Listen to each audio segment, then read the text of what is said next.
For real? Oh, no.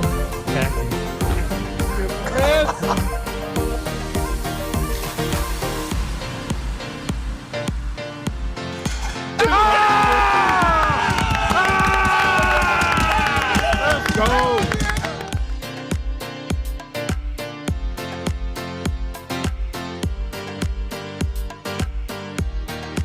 Boston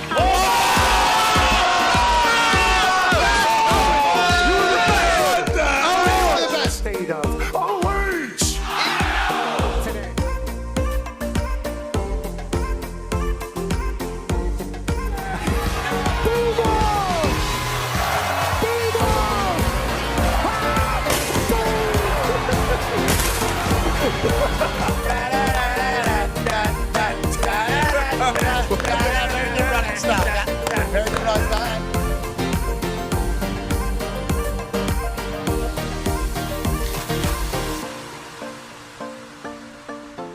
In Berkeley, California. You got it.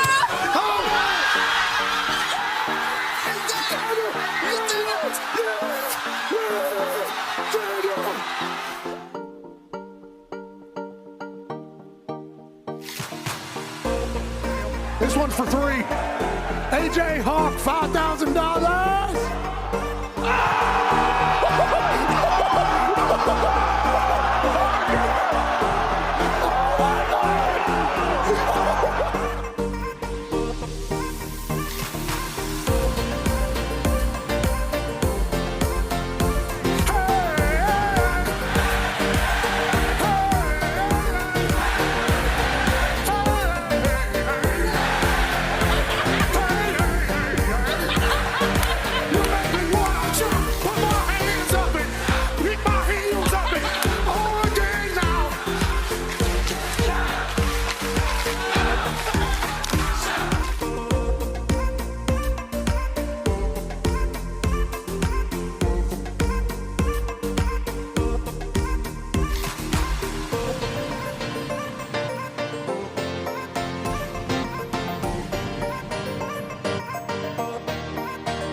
USA, USA, USA.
The following program is a collection of stooges talking about happenings in the sports world. It is meant to be comedic informative.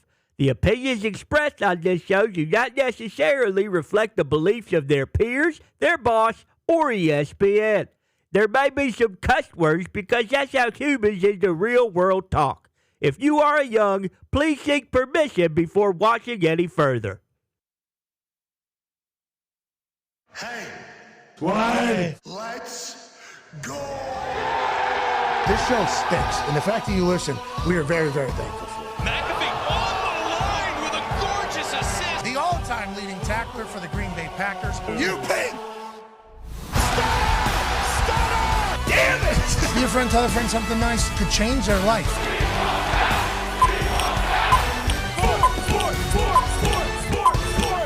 Hello, beautiful people, and welcome to our humble abode, the Thunderdome. On this college football playoff eve Thursday, December 18, 2025, this program begins now.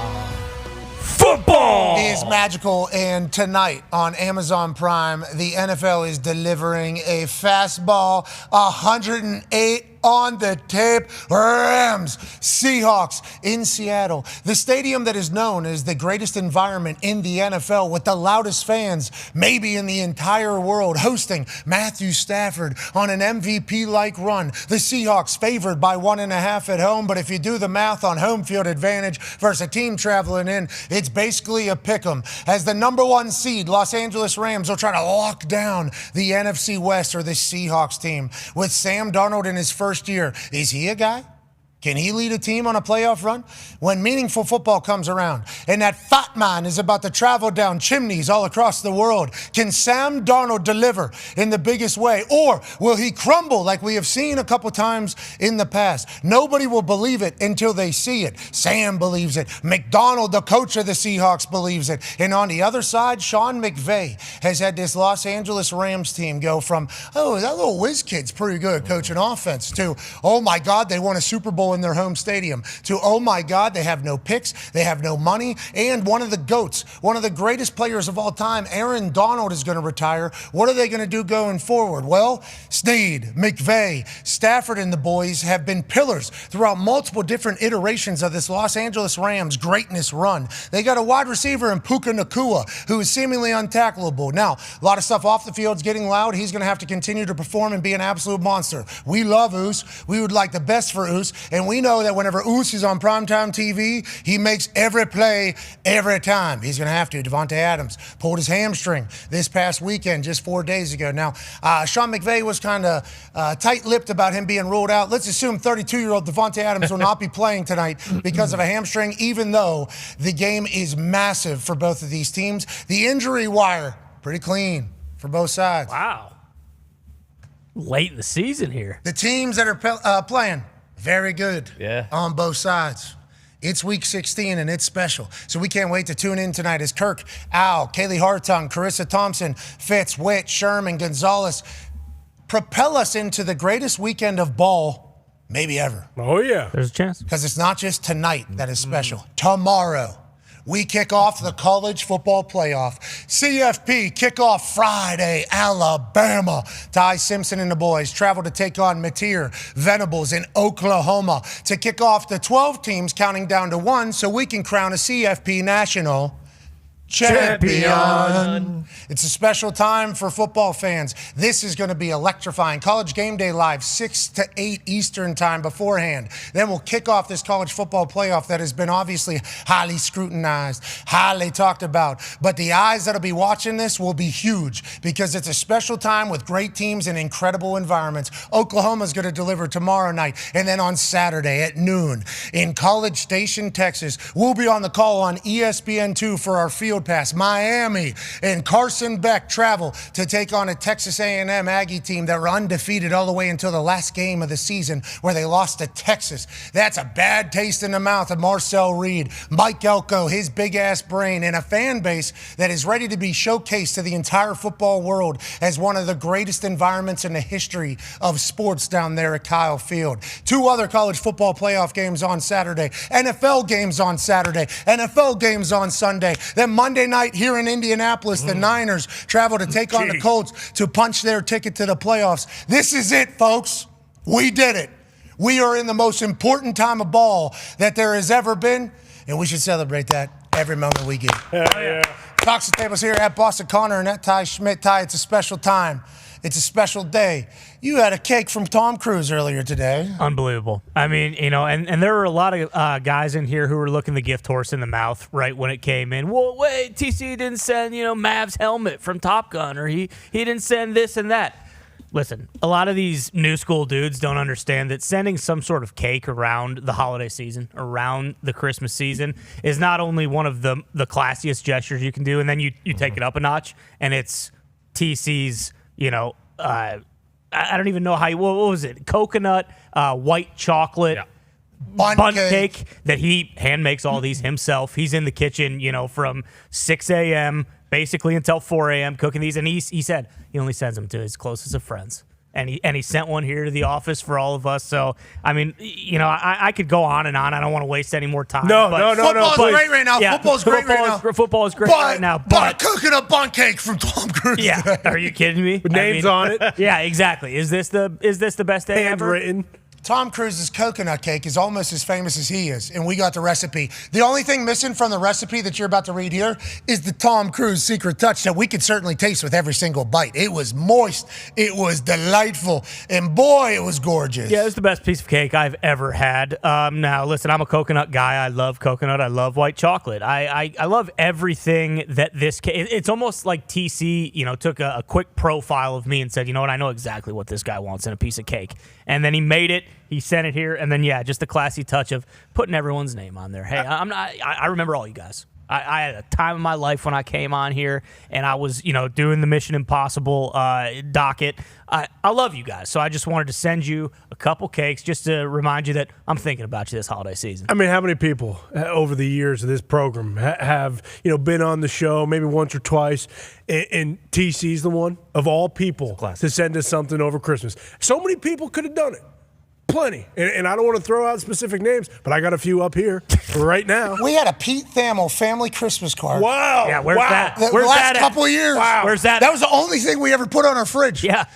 Pete Thamel's Christmas card, his family, has been on our fridge. The last two, we've got them for the last 2 years. The only thing on our fridge, the only thing has been the Thamel family. I feel like I'm watching this family grow. I agree. I feel like I'm seeing the authority and his beautiful family kind of continue to develop into this awesome powerhouse of a team. And then all of a sudden, guess what? No Thamel this year. He might have been the one that called me a diva in that article. I was going to say. Might have been him doing the anonymous quoting from College Game Day. But just know this, Tom Cruise, we appreciate the hell out of you. You're the so goat. thankful. Also got a gift from Coach Saban, who will be joining us in about an hour or so. Cannot wait to catch up with him. His hockey team that he owns, the Nashville Predators, are currently completely defeated with him as an owner. They lost 4-1 last night. We'll ask him how he's going to turn that around. Sure. We make some different line changes. Will you maybe change it up in between the pipes? Coach Saban, what are you really thinking about turning this Predators team back into who they were when they were Smashville? That guy, Joe, right there, huge brain. Okay, that guy's moving a lot of cars. That guy's moving a lot of business for Coach Saban. I got nothing but respect for him and them. And Coach Saban's business acumen, outrageous. Guy, obviously, greatest college football coach of all time. Going to go down as one of the greatest leaders of all time. I think it's hard to put like war generals and football leaders and different sports leaders kind of all into one category and judge them. I think we could just say that he's one of the greatest leaders of all time. He's one of the greatest speech givers of all time. Oh, yeah. I think he's one of the greatest teammates of all time, one of the greatest friends of all time. I assume he'll get into a sports complex even if he doesn't know how to skate or knows what the hell a stick is. I assume he'll be able to figure out what needs to happen or what can happen or how he can kind of implement what he is. And congrats to the Preds. I don't love that. Pittsburgh Penguins just sold. I wish Saban would have got in on that. I don't know how we let him go to Nashville instead of the Pittsburgh Penguins. But congrats to him. We're pumped for him. But on that note, football. Thank you, Tom Cruise. Thank you, TC. Love you, And Coach TC. Saban. Football is wonderful. Tone, 62% of the bets tonight are on the Rams getting 1.5 in Seattle. 60% of the bets or more of the public bets for us as bettors has been terrible throughout this season thus far. Your thoughts on tonight, and what is the over-under? What are some of the props that look like they're getting a lot of action? Yeah, so only 1 week this year has the public won on 60% or more of the bets being on teams for that week. This last week we were 5 and 6 in that situation. The total tonight is 42.5. I'm not surprised that the majority of the public is on the Rams. They just played a few weeks ago, and the Rams turned Sam Darnold over 4 times. The Seattle Seahawks offense didn't look great, even though it was still a really close game. There was a chance for the Seahawks at the end, even with all those turnovers. But I'm still not surprised that everyone's on the Rams tonight. Something to watch for. There's been a lot of weather in the Pacific Northwest. T's and P's to everybody. There's flooding, wind, everything like that. Tonight there's going to be wind gusts up to 40, I believe, with sustained around 20. So there's going to be a lot of wind tonight for these offenses against really, really good defenses. With that total of 42.5, it might be something to look at. And last night, 40 mile an hour, 50 mile an hour is insane winds. They were reporting 142 mile an hour winds last night in Washington. A gust of 142 mile an hour was reported in Coldwater Ridge, Washington, as a storm brought powerful winds to the Pacific Northwest, causing power outages across the region. Once again, positive thoughts and vibes and prayers to everybody up there battling any inclement weather at this time. I had no idea that happened up there in Seattle. I knew it was rain, 142 mile an hour winds, and this probably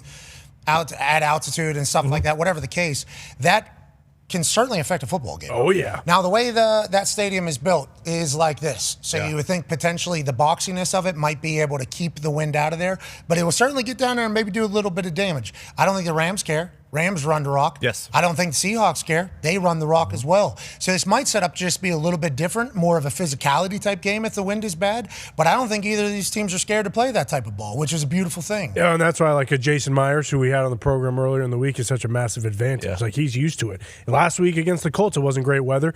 Thicker kicker. I think this will be his third, fourth, fifth game. Hey, he's been kicking good though. Yeah. His have all been. Congrats to Harrison, I believe Beavis. Yeah. Harrison Beavis, the thicker kicker. Every single one is seemingly pure. I'm proud of it. It's not easy to do, especially in your first real action. Yeah, and this will be a massive kind of test for him, just because Pure ball matters here. Okay, so yeah, that's what I was going to ask. Like, how do you change Jason it? Myers hits a pure ball. That's why he's so good for so long. There's a lot of guys who have really strong legs that can get away with not hitting a pure ball. Okay, so we always do this. I do this once a year, so if you've heard it already, I do apologize. Okay, here's football. This is Baby Duke, actually. Yeah, Store.PapAppShow.com. Great tailgate through. Filthy. Yeah. Right, I mean, it's perfect size Hard and throw toughness, spot. and you can kick it and everything. I mean, it is. Undefeated. I don't want to get into a full QVC, but this one, this is good. Tailgate bro. Where's the QR This is code? a good ball. This is a good ball. Okay, so when you kick a ball, obviously there's a sweet spot. Okay, there's a sweet spot right below half and then about an inch there. That's about the sweet spot, what you're looking for. Hit it too low, you're going to spin it to the thing, you're going to go to the right. Hit it a little bit higher than that, it's going to hit it fat, just like in a golf shot, you're going to pull that thing. Now, there is an ability, though, to hit it a little bit fat, but still, because your leg swing coming up and through it, have it go straight. What you're looking for whenever you hit it pure, straight through the ball, you're going to have an end-over-end rotation. Kind of slower, not too fast, but just perfect end-over-end. That'd be the perfectly pure struck ball. Okay, you see some Boswell hits like this. Butker used to hit like this. Aubrey says he doesn't hit like this, but it does. It is a very pure ball. Then there's some that can't hit that spot as clean, but their leg strength and their leg swing make up for it. So it's a little bit of an X. Okay, it's not as tight of an end over end. You see, it makes an X kind of as it's flipping, but if you have a strong enough leg, even if it's a little bit off tilter, you can kind of control it. If there's wind, though, that's more surface area. You see, that's more surface area. So the wind is more likely to eat that shit up. So that's why whenever you see balls, probably because it was a little bit of an X ball and then the wind ate it. And then you see some guys that are able to cut through the wind a little bit more and they'll hit it a little bit lower. Maybe you get a little bit faster spin so you can kind of chop through it. Everybody thinks that whenever you're hitting a longer ball or something like that, you need to drive it lower, like drive it through. But actually your best ball is, you don't see baseball players hit 500-foot line drive home runs. The best ball, the biggest ball is your most pure ball, which is an absolute bomb. You might not want to do that in high winds. You might want to have to cut it a little bit, but the cut, just because you're hitting it lower, you have to lower the trajectory so it gets as far because you're losing distance whenever you're hitting the ball thinner. So there's a lot of little gamesmanship happening. Holders, okay, now here we go. So everybody kind of gets mad at Herbstreit for the way he holds for right-footed kickers. They're always like, he's leaning it. It's like, yes, that's what you do. You lean it because with a soccer-style kick, it's coming through like this, and there's a natural chance that it could pull, so the lean actually straightens it up naturally as it comes off the foot. Every kicker has a different lean that they like. Matt Stover, who I held for my rookie year, he liked that thing basically straight up and down, almost teetering on leaning towards him, and then he liked it a little bit forward because he wanted the sweet spot to be very viewable, and he wanted a little bit more open. Adam Vinatieri liked that thing leaning towards my right knee, damn near away from him, because his leg swing was coming in through this way, so that had to straighten it up. Now, if I'm holding for him and the wind is coming hard this way, okay, from my ass going this way, right to left, I might lean that thing a little bit more, kind of keep that thing pure. If it's coming hard left to right, Vinatieri, I might sand that thing up a little bit, just a little bit more to kind of combat it. If the wind, if he needs to fully get through it, right, because the wind is going this way, okay, if the wind is going left to right, I'll close my knee down on him.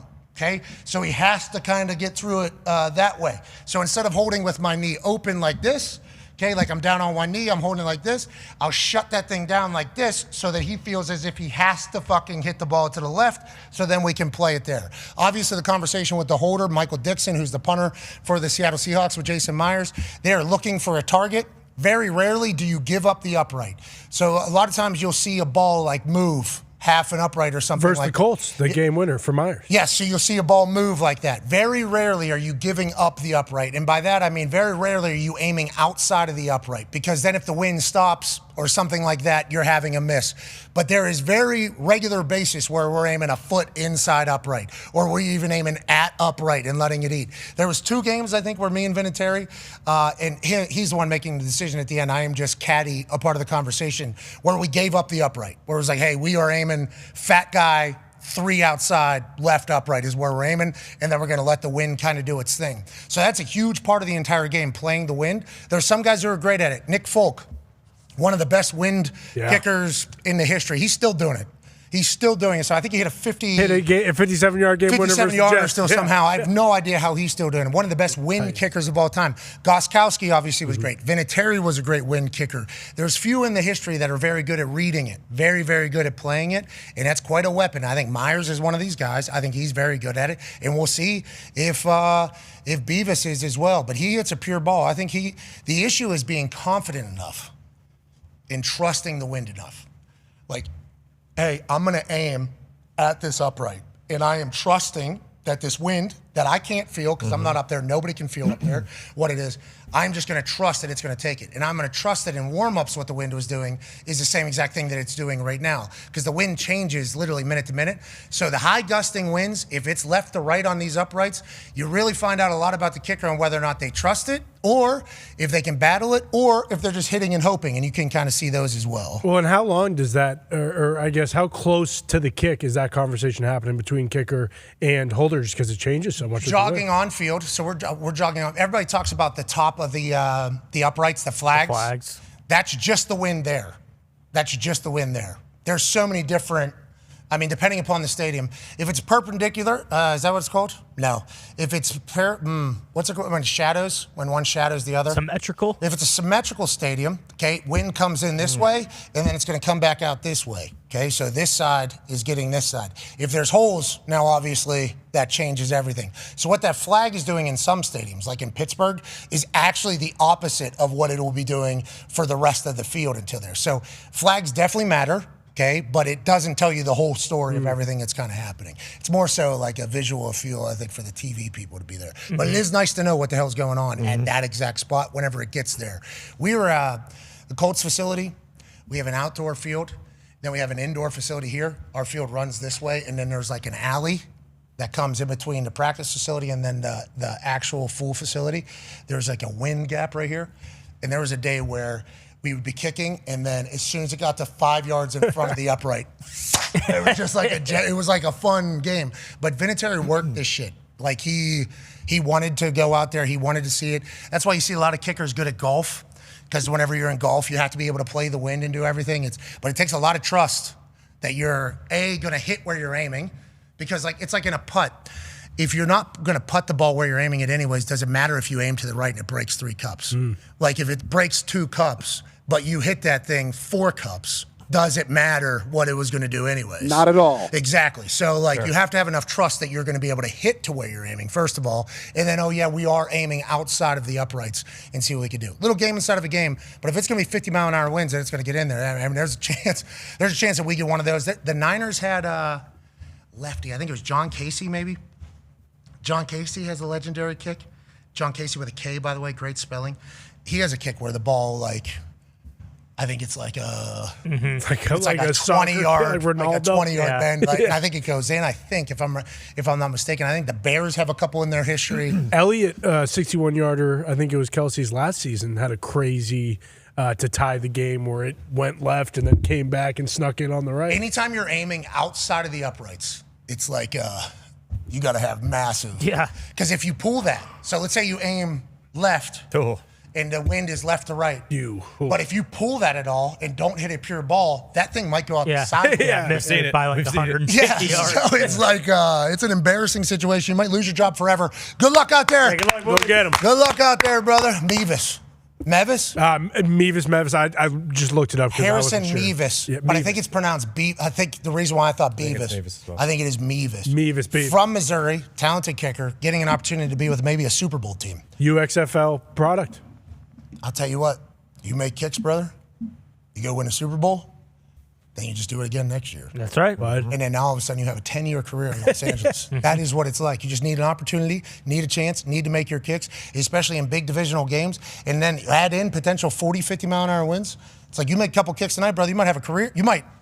Yeah. Hey, you might literally. Tonight might be the night. Tonight you might make yourself a career. Congratulations. Get paid. Yeah. You legit. live good for a long time here. You hit a couple big balls. We talked a little bit with Myers about it. Like, obviously they go on the road, so they'll play some games. But like being in LA, there's really no way you can prepare for this that much either. Can you? Like, I think it's windy in LA, doesn't it? But like, not like. I mean, I guess 50-mile-an-hour winds are a little bit different. But like, Myers was saying how like the elements out there kind of like it's always rainy. Like they're probably much more used. I mean, I guess I don't know. Like, would you be able to prepare for that at all? Or is it kind of just? He went to Missouri. How's Missouri's weather? I would imagine Midwest, so probably it probably gets windy. Tornado Alley. So Yeah, very true.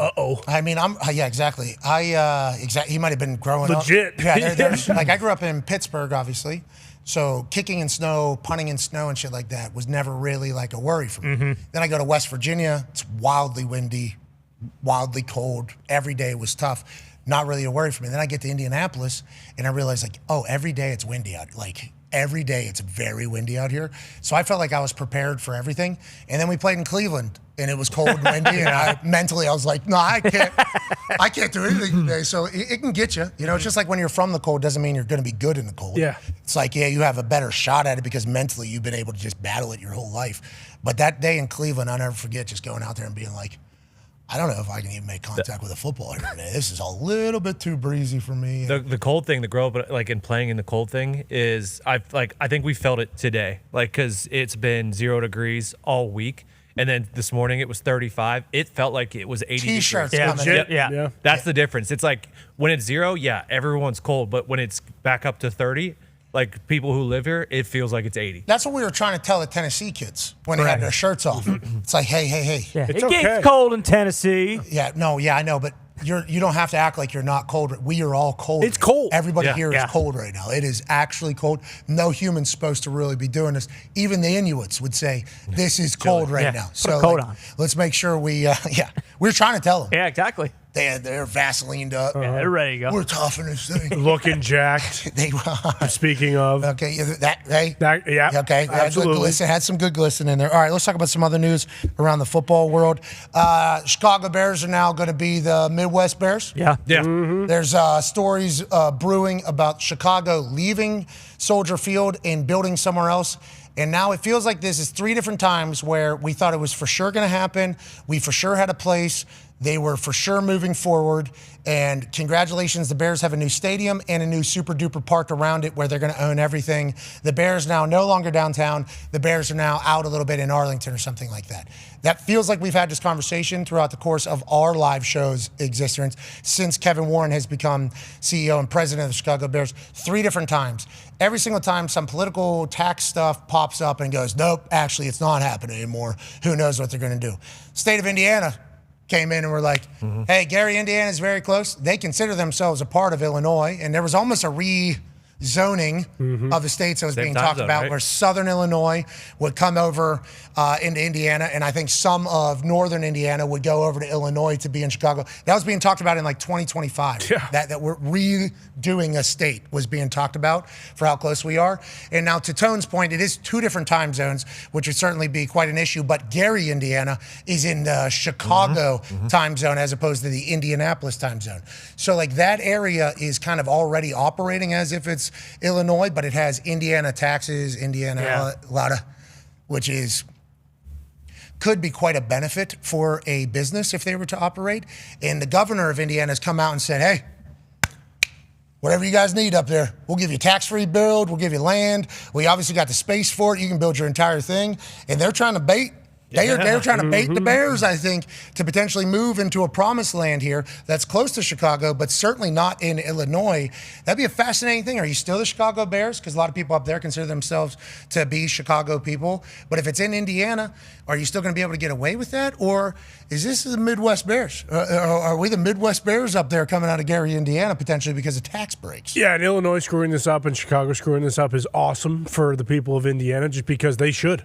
I mean, you want to build, what is it, a Jerry World, a Patriot Place. Teams want that now. You make so much more money. I didn't even think about the tax thing between Illinois and Indiana. Like, if you are, Kevin Warren, president and CEO, and he's done a lot of things and a lot of business moves that I think everyone said, okay. But if he were to bring them to Indiana with that entire layout, with a tax-free build, like, you're not just saving hundreds of millions of dollars on the build itself, you're also profiting billions of dollars by having, in the long run, yeah, by having all those things. Let alone if they were to pitch like, hey, could we do a casino? Like, there are casinos in Indiana already. Could we possibly do one? Like, what's wrong, Ty? No, I agree. Fans are not gonna see it. If they'd be pissed. And I'll tell you what, there's not enough people in that area of Indiana to make up for the fans that you're going to piss off. The Chicago Bears are one of the most synonymous brands in sports, and this isn't like Commanders are in Washington, D.C., but they play in Virginia. Washington, D.C. is small. It's like you take a team that's been in the NFL, one of the oldest franchises, and you move them to Gary, Indiana. Like, listen, they're good right now, so that certainly helps. They don't stink, but you think Bears fans are just going to be like, oh, yeah. I'll drive from my place in downtown Chicago to Gary, Indiana. How far do you think it is? Weekend. All right, so I just looked it up. Okay, where was they said it was going to be in Arlington Heights potentially. 40 summer. So from Soldier Field to Arlington Heights, it is 35 minutes. Okay. So from Soldier Field to Gary, Indiana, 31 minutes. Closer to Chicago. Are we trying to keep this thing like the Chicago Bears or not? We all know what Chicago traffic's like. Yeah, if you leave and it's like helicopter. I Am Legend. Yeah, everybody's helicopter. You're right, and all these Bears fans can afford that. Gary's so I closer. guess maybe it is. Gary's closer. But that's the thing with the having all that land. Like, instead of, hey, we're going to the Bears game Sunday, it's no, we're going to Gary Friday.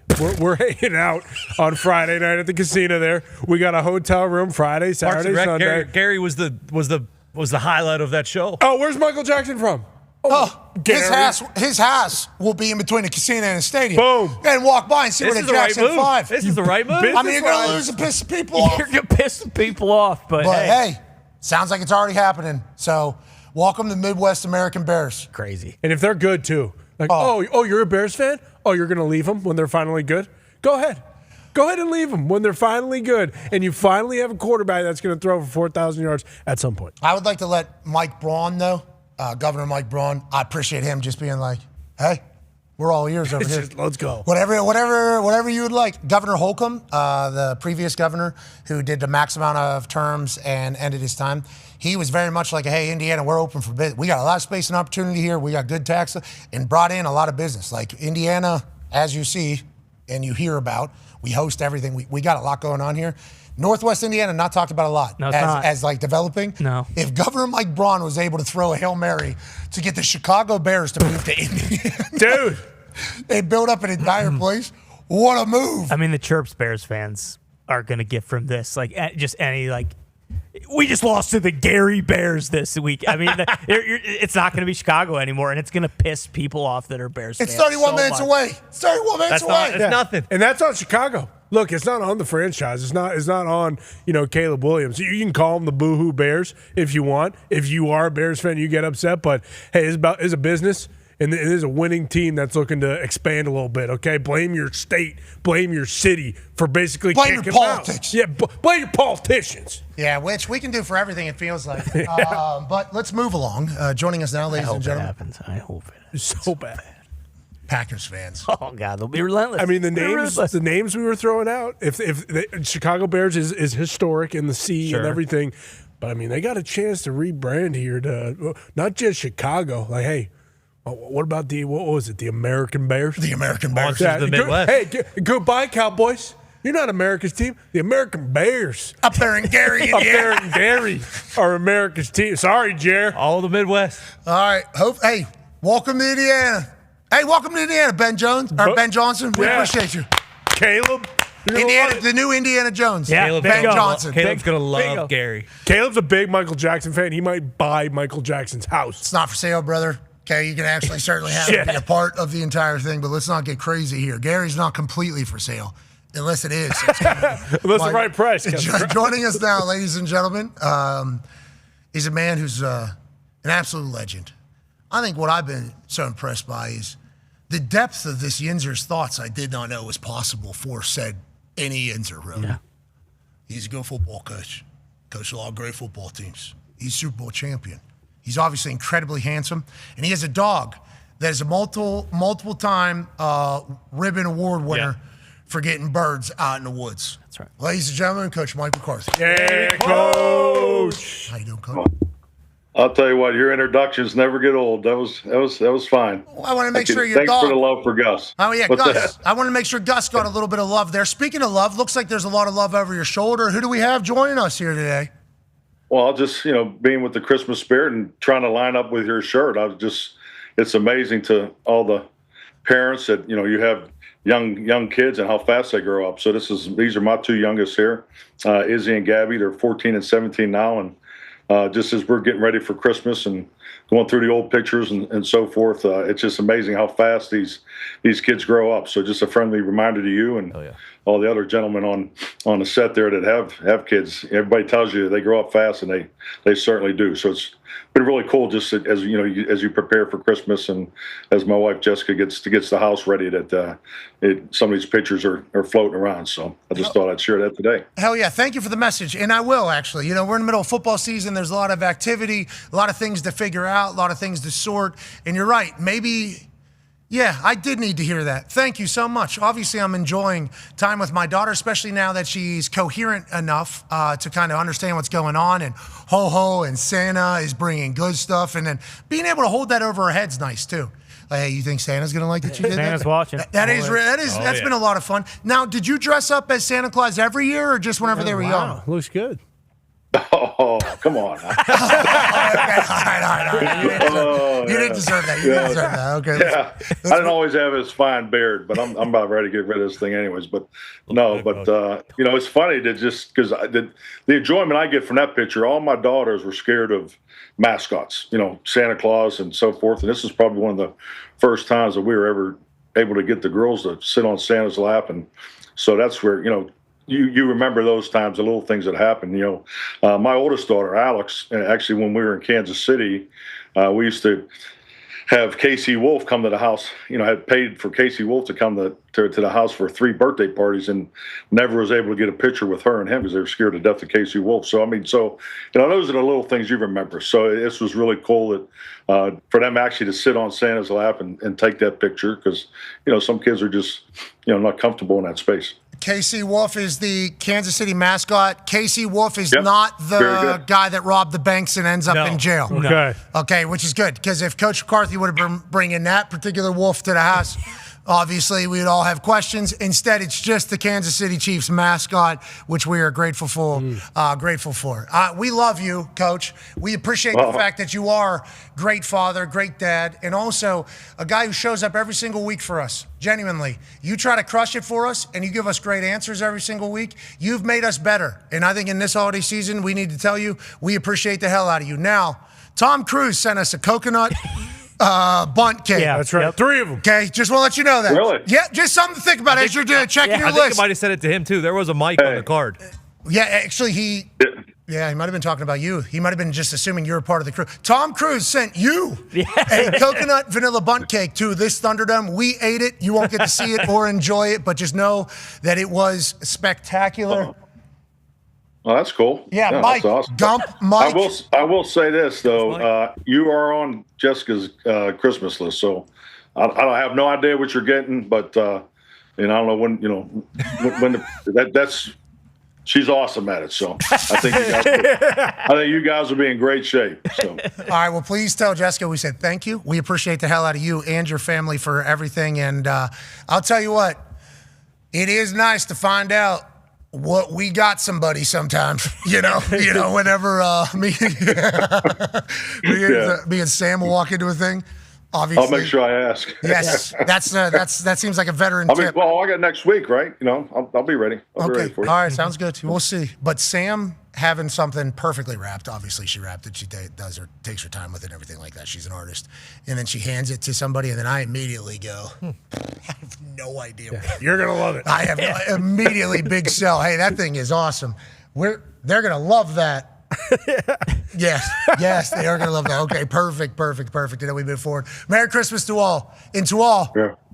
A good night. Speaking of good night, we got a great one in store here. NFC West battle, and this is real football now. Week 16 is kicking off in a huge way. 62% of the bets are on the Rams, getting a 1.5 up there in Seattle. Matthew Stafford, leader in the MVP odds this year at the age of 38 or 39, whatever it is. Devontae Adams, we assume going to miss with a hamstring, still have a plethora of weapons. And then for the Seattle Seahawks, it's all about whether or not Sam Darnold can perform in the big moment, basically. Jackson Smith and Jigba's outrageous, but will that even matter with the 50-mile-an-hour winds potentially? Will this come down to run game? Will this come down to defense? What are your thoughts on this game and how special it is that we have a matchup like this happening on a Thursday night just a week before Christmas, Coach? I'm laughing because I'm looking at my notes. I think you read half my damn notes. Okay, no, sorry. You've been teaching me this year. No, it's all good. It's all good. This is going to be another great division game. I know they played a few weeks back, and the turnover is obviously very high for Seattle with the interceptions. But boy, I think this is going to be just a barn burner. This is going to be a knockdown, drag out. Both teams are obviously excellent football teams, but they're playing very well right now. So I think they're playing. This is going to be a clash. Division, Seattle, has to have it. Obviously, the Rams are already in. But I think that the key. I mean, I believe weather. Something I've always studied in Green Bay was the wind. Every day at practice, watching the flags, and being able to tell the mile an hour, and then obviously the rain and things are coming out, and and the numbers up there. Do they not call 140 mile an hour wind in Seattle a hurricane? It was a registered hurricane. I forget what, 3? 4? Yeah, category 4. 4, yeah. 142 mile an hour documented in Coldwater Ridge, which obviously positive thoughts and prayers to everybody. We don't know where Coldwater Ridge. 2.5 hours south of Seattle. Okay, so the whole area is getting hit. Obviously, that area the most. But yes, they did categorize it as a hurricane, which is obviously very detrimental to a football game that is potentially happening in the middle of it, Coach.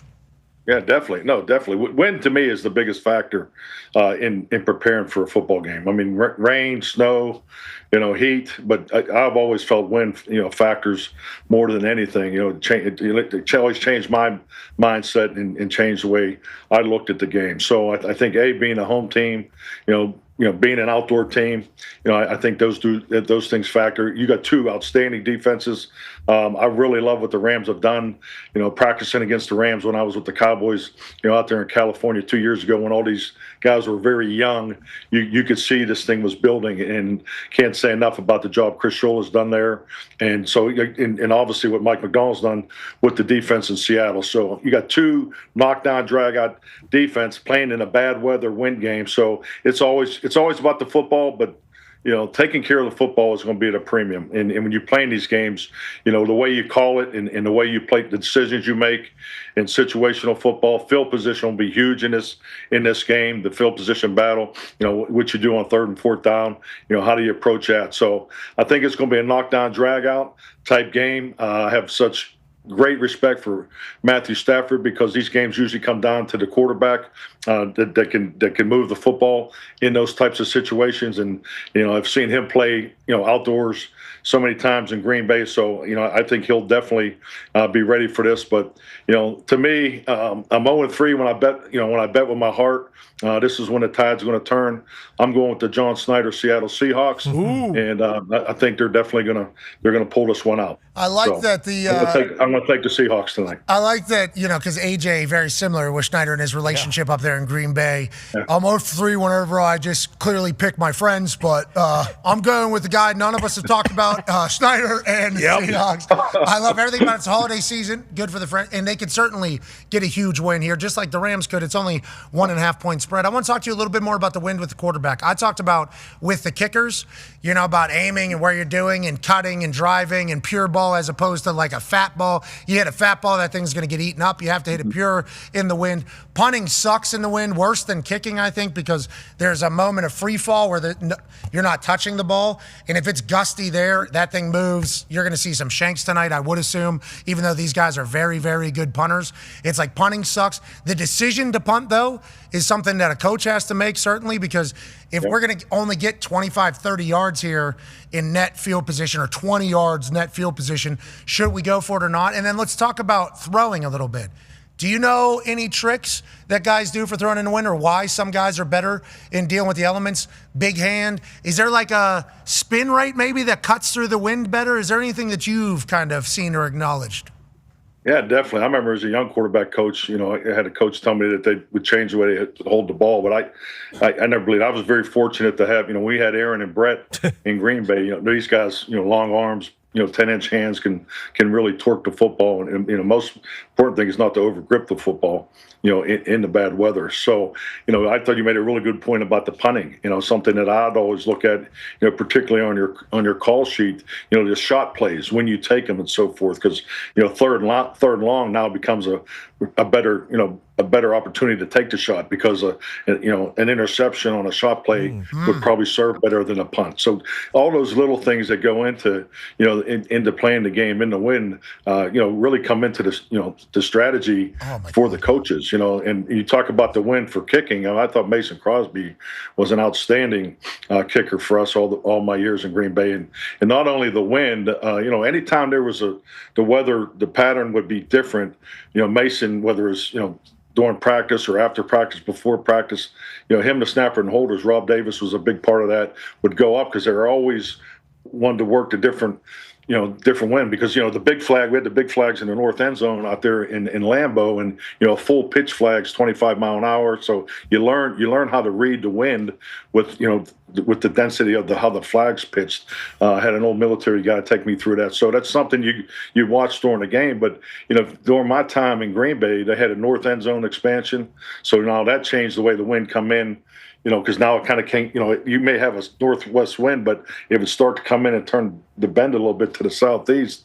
And then when they put the south end zone in, which was even higher, that kind of created a swirl effect, because when you have those elements of building, like in Dallas, you got those corporate buildings around that practice field. You're pretty much in a wind tunnel, So you learn through your years of experience that, that's something I used to do as a head coach. Because you got a guy, behind us. We had T-Bone, Tom Bach in there in Green Bay. Said his name right, Tom Bach. And so in Green Bay, he would stand behind me doing the timing and things.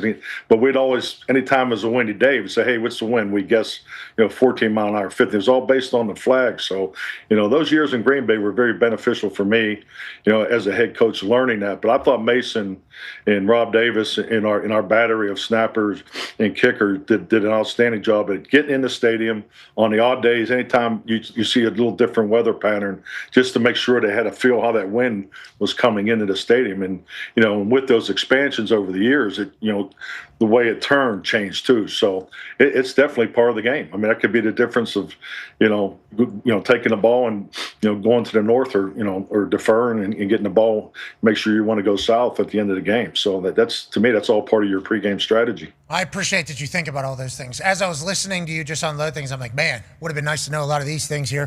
You doing the third down arm punt? Boy, I would have been so pumped. There's a day in Cleveland where I wish we did about 3 or 4 third down arm punts. And Andrew Luck gave me one. He gave me one. He actually came over to me afterwards and was like, I figured you wouldn't care. And I'm like, nope. Thank you so much, dude. Like, he threw I think it was like a 52-yard pick, and it was very windy. Clearly just threw that thing up into nothing. Guy caught it, tackled down at like the 15. And Thank you. Yeah, as he was coming off. Because for punting, you have to drop that. That thing is free falling. So it's like if any gust happens, it would be like when you're driving and the ball just falls off the tee, but then you still have to hit it. It's like the punting part of it, nobody really thinks about, because most people kind of go to the bathroom when the punting happens, or it's a turnover, we'll just get it whenever it comes back. It's like if you're usually getting 45, 50 yards, and then you actually only get like 20 yards, you're putting your defense in a bind, especially with the way they could potentially go the other way. It's like, wind is a huge part. And you understanding the jet streams of each stadium, I like that the head coach is involved in that. Because obviously kickers, punters, that's what we're trying to figure out. We're trying to figure out what the jet streams are as soon as we get in there. Because there's some places where it could be in your face field level. But if you get that thing up to about the third story, that thing is shooting that way, actually. So the only goal is just to get this thing up in the air, even though usually with wind in your face, you would not want to hit it up because that thing's going to go backwards. It's like, well, actually, if you get this thing up there, that thing will take off before you go. And that way, it's a wild part of the game, that 50-mile-an-hour winds. Yeah. It could really be a huge factor tonight. Go ahead, Conrad. In the snow, Drake May did this. They had the ball in the 40, and they were in the snow. It was a bad weather game, and on third and 28 or third and 30, he did just do like arm punt, and it ended up being an interception on the 8-yard line. And I think Jage called it that in real time. He said that was a 49-yard arm punt basically there, which we will take. It's like, I appreciate you as call player or play caller and head coach being like, let's help out McAfee here a little bit. Just, if nothing's out there, I think safety needs another pick for like a career record. Just throw that thing up to him. That is, go ahead. What were you going to say? Well, I'll say this, I wasn't really doing it to throw the interception because I always felt that your 50-50 balls obviously favor the offensive player, when the ball is moving in the wind too. So, not to disrespect the DBs, but there's a reason why they're on defense and you're throwing to an offensive receiver. So I also thought that factored into taking advantage of those one-on-ones. And, something I got into as a head coach is I start going on the early bus with the trainers and the equipment guys over to the stadium, which is like four hours before the game. And me and the assistant equipment manager, we would go out. Bucky used to do it with me in down there in Dallas. And we would go out there and we'd look at the wind, so we would get the wind pattern and, look at the surface always on the indoor games. Obviously it didn't factor, but that was something that was part of the pregame exercise. And then when the special teams coach, particularly John Fossil would come, then he'd obviously have the conversation with the specialists. So I think that's your part of your job as a head coach, to understand the conditions of what you're playing in each and every week. We've wasted a lot of time on this, and I appreciate it's not wasting. It's a lot of information, but I did not expect us to get this deep into wind reading, but there's a chance that it's a massive factor tonight. Let's talk about some other things happening around the league, and let's talk about one of the people that you literally just mentioned. Go ahead, Tone. Yeah, Coach, you mentioned Aaron Rodgers, and obviously he's one of the best cold and wind throwers of all time, and basically the last 2 weeks have been his best 2 weeks of the season as the temperature drops. But not all, like the play on the field, yes, but then he's coming out this week and he said finally the Steelers are practicing like a team that is ready for the playoffs, their habits and stuff like that. He's getting 12 men caught on the field. He was yelling at the sideline because they substituted when there was a play that could have been overturned. Like all these things, I think we're starting to see what Aaron brings to a team. Are you seeing that? And what does Aaron bring to a team this part of the season, this late in the season in a playoff push? Well, this is why I was excited, for him to end up in Pittsburgh. I think he just was a tremendous fit in all the way around. You got a team that's, in my view, has one of the top defenses each and every year, and the ability this time of year to have your defense that's always going to keep you in the game, and there's no one else you'd want to have the ball in a 2-minute drill. So just from a basic general outlook, I thought this was a tremendous fit. But yeah, you're seeing a big part of this guy's his greatness. I mean, his game management and just the reps and in the detail that he puts into this. I mean, that's the way he's played for well over a decade. So and it's just reps, and they do really look good. I've really liked the way they played the last 2 weeks. And I'm actually was real excited. I thought he was outstanding on the Pittsburgh tush push. I mean, his stance was something I'm sure he had to work on dramatically. Well, just in case there's a fumble, he's going to get the tackle. Yeah, he's going to make the tackle. I was hoping AJ would be on it because I mean, he had to be laughing at that too, because I couldn't imagine not giving him the ball on 3rd and 1 or 4th and 1 down there in a key situation when he's 25 years old. I think being 41, he definitely handles that a little better because them guys, great players want the ball in those situations. And then, when I think back, I thought Brett Favre and Marcus Allen had two of the best explanations of goal line, run and goal line pass that I've ever heard. But they also backed it up. Brett's whole thing was give me the ball inside the 5. With goal line personnel because you got all 22 guys right here. So, and, get me out of the pocket and I'll get it in the end zone. And Marcus Allen gave one of the all-time greatest, explanations of, Marcus is looked at as one of the greatest goal line runners in the history. And his whole thing was the same thing. All 22 guys were right here, in the phone booth. You just see that calm and color, accelerate the crease. And, if you remember Marcus's running style, I mean, it was, just his forward lean, and, he couldn't be stopped. So, there's a lot of, I don't know why I'm talking about goal line defense, but I just thought, Troy was having a good time with it on TV. I was dying laughing because I could imagine what was going through his head.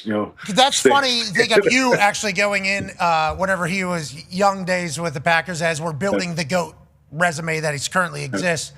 All right, Aaron. So in this touchdown situation for you where it's an easy pass potentially, you're just going to stand back here and we're going to bring in somebody else is going to take the snap and they're going to score instead. Is that okay? Yeah. You're just going to stand here, yeah. Am I holding my ass, Mike? What am I doing back? Yeah, just kind of, don't pick your nose. That's a penalty, but just stand. Yeah. Just stand right back there and do nothing. And I'm sure that would have went swimmingly, is what you're saying. That's what it sounds. Glowingly. High five. Yeah. You can go push Tom Crabtree if you want. You're going to go get somebody. Coon's going to be there. Yeah. You'll see him. He'll take the snap. So you need to teach him how to do that, by the way. He can take some snaps from you. And then also we need you to assist him to score the touchdown. Don't be surprised, though, if that snap goes between Connor Hayward's legs one time and Aaron's sitting there with the ball in his hand ready to throw it. And he might even have his hands in the thing like he does. And then all of a sudden, Darnell Mount Washington sneaks out. Just right out the entire thing. There you go. That'd be sick. That might be the deceptive. That might be the next call. Okay, dump it. We don't want to bury him. Okay, that game, obviously, Steelers, Miami Dolphins, primetime game. Good game. And it was a good game for the Pittsburgh Steelers. Huge win for them. Huge win for Coach Tomlin. Obviously, it's getting very loud for this team with all the expectations going in. They're still very much in it. Are they not number one in the North, is what he said last week. They still are, and obviously have to beat Baltimore last game of the year to host a playoff game, which is crazy to think about. But on the other side, some changes were made after that game. Go ahead, Ty. Yeah, Coach, what do you think of the whole Tua situation? Obviously, we saw post-game, he was the last guy on the field yucking it up with Jalen Ramsey as they were essentially eliminated from the playoffs. And then yesterday he gets benched. Quinn Ewers is starting, and a lot of people are just assuming, okay, his time in Miami is done. They're going to eat whatever massive cap hit it takes, and he'll be gone. If you are the head coach or the quarterback's coach or the play caller, how do you digest that whole situation? And also, when Tua does get another opportunity because he was the 5th pick, do you think teams are going to view him as a starter, or is he going to have to be kind of a reclamation project and be a backup for a few years here?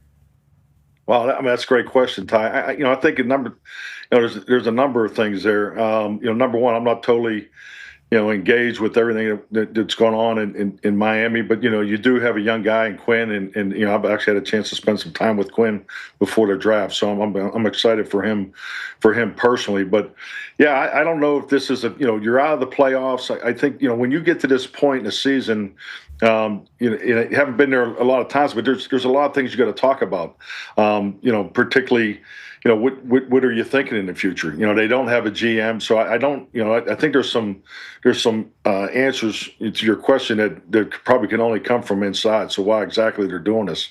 We all understand his contract situation, so that factors in more than people would probably want to admit. So I think hopefully it's just they want to give a young guy an opportunity to see what they got in Quinn, to get more information as far as the whole overall quarterback position. Because I'm a huge believer when you're developing the quarterbacks, you're developing the whole room, all 3 of those guys in the room, and personally, I wish they'd make you have 4 in the building and mandatory, because it's the most important position in football, and the development of that position is critical. So I'm thinking they want to find out about Quinn and see and give him the opportunity. I think it's definitely part of this too. So not knowing exactly with the post game and I wasn't aware of any of that, so I don't know what all that plays into this if it's part of the decision. But I think there's a lot. There's a number of quarterback decisions around the league that are being made. Obviously, in Washington, resting, Mahomes, went down. When you see that, what's your offseason is going to look like too. So when you're out of the playoffs, you definitely want to go win the game.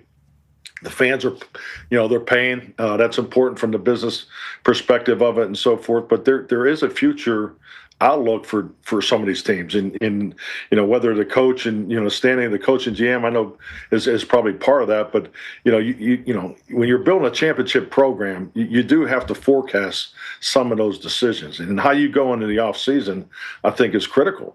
So I think some of that plays into it too. But yeah, I'm not exactly. I think there's more to it in Miami. There usually is, and those are really things that are going on internally. Yeah, and you talk about looking at Quinn Ewers for the future. It's like GM already fired.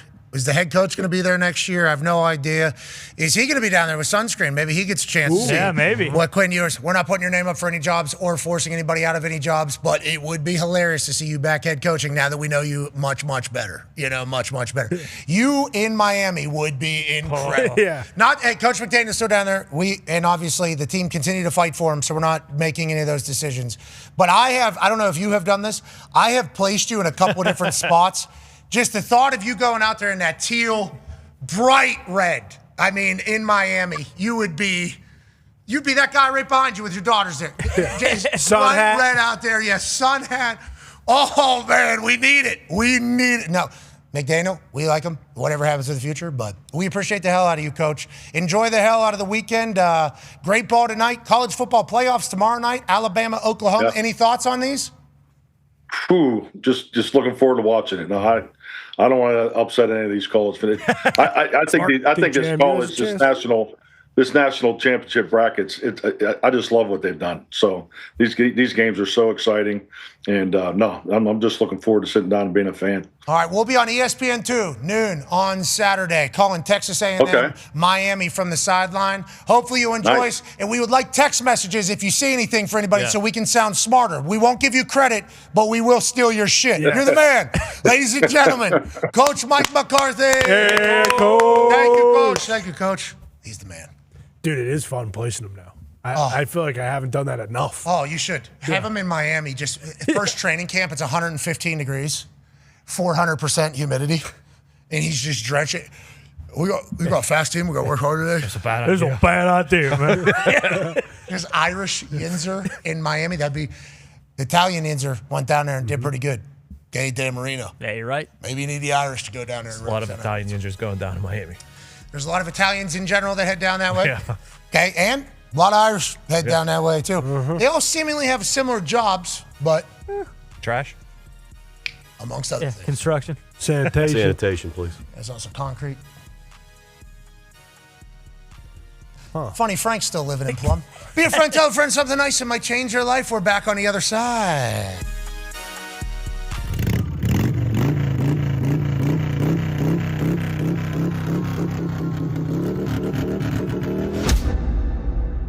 All the way here in Eugene, smoking on some new green, changing up routine, gratitude, truly. I'm all the way in Eugene, smoking on some new green, changing up the routine, gratitude, truly. Feel like new school, Dean, life's pretty cool, G, 3 jobs, few beans, tank top, blue jeans. So this is insane, I'm the 5th guy ever to ride this motorcycle. It's a 1996 Fat Boy. They've been doing this since 1999. It's called the Leader of the Quack. You can call me the Leader of the Quack right now. Quack, quack, quack.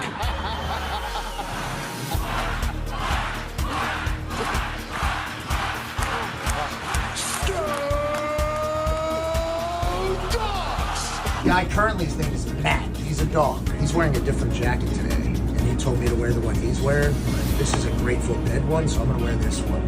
Leader of the Quack coming in 3, 2, and move. Shots, view screens, movie star, 2 scenes, bank account juicy, cancel you me, boogeyman spooky, folks watch who sees, hating folks dookie, yeah, you waiting for.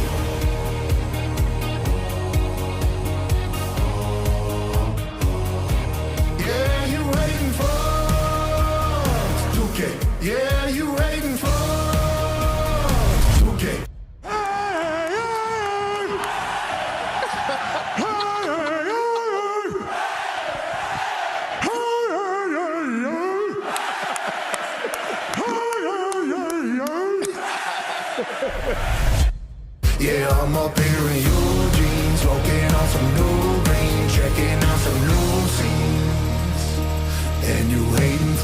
you the one that I beat the hell out of tic-tac-toe and Rochambeau? I just beat him at tic-tac-toe. Hook, line, and sinker. You're the worst tic-tac-toe player of all time.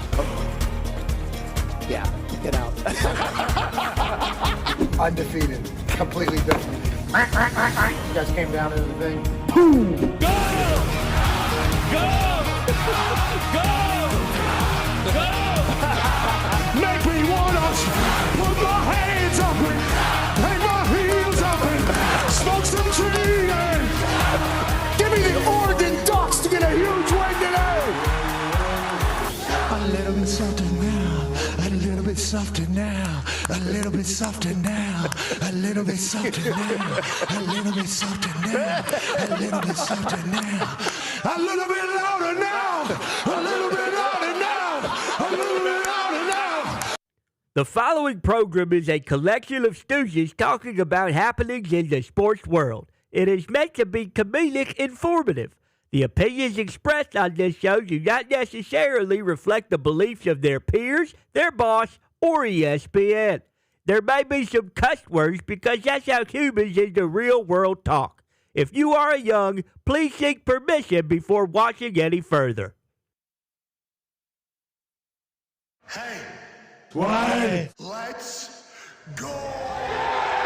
This show stinks, and the fact that you listen, we are very, very thankful for. McAfee on the line with a gorgeous assist. The all-time leading tackler for the Green Bay Packers. You pink.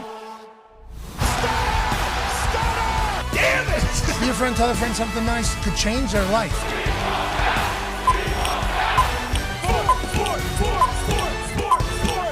Hello, beautiful people, and welcome back to our humble abode, the Thunderdome, on this CFP Eve Thursday, December 18th, 2025. Hour 2 of the program begins now.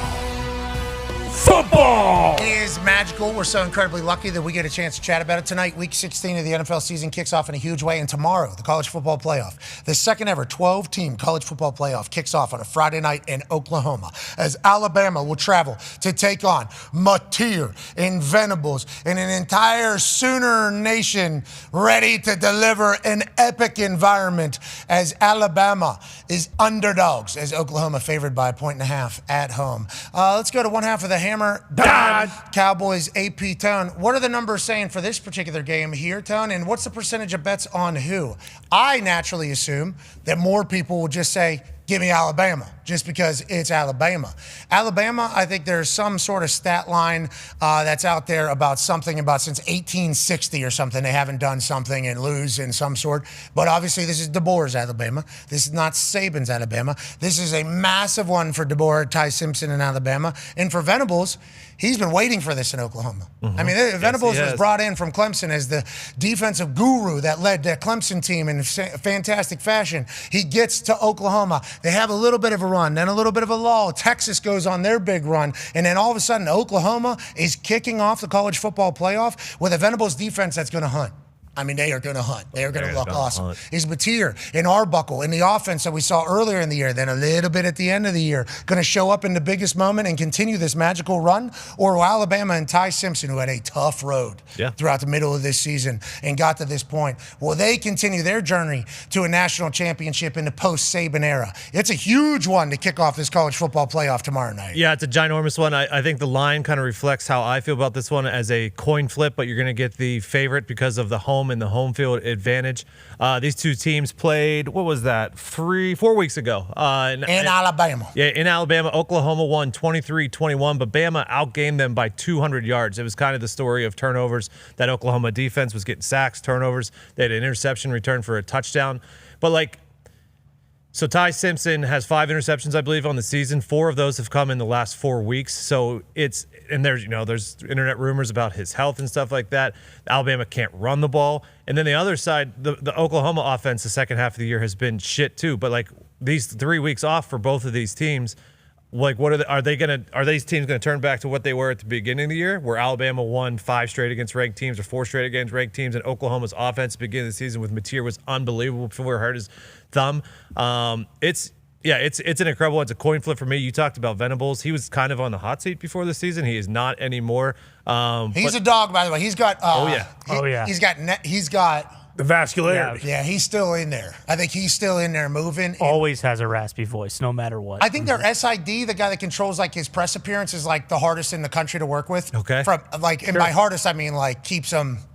Yeah, biggest nightmare. Just like no. That's what I heard through the Reddit pages that I was reading. They would spin it into a positive way though, like he wants coach focused on ball. And that's it. just kind of keep it out there. I don't think a lot of access to Venables has ever been a thing. I don't think that is something. Every time he comes on game day though, the way he's on the show and then how he interacts with everybody in between feels like he's a dude. You know, like Venables is a dude that you would want to hang around, even though we don't know much about him because he's not really out there as much. But him getting his team to be able to play this way and then bringing in Arbuckle and Mateer together to kind of flip the offensive side and catch up. That was a magical story at the beginning of this year. Mateer was going to win the Heisman, and then obviously he hurts his thumb. Then he comes back early maybe against Texas. Everybody was saying in the offense, kind of slow start. 3 weeks to reset that, get healthy, and also go back and maybe do some self-scout. Maybe they're back to being that special offense and dynamic offense. And then for Alabama, Ty Simpson, they talk about injuries late down the season. 3 weeks is a long time to get healthy. Like that's a long time, especially for these young lads, to get feeling better. I think we're going to see the best out of both of these teams, and this is what it's all about. Starting with 12, counting down to 1. Boom.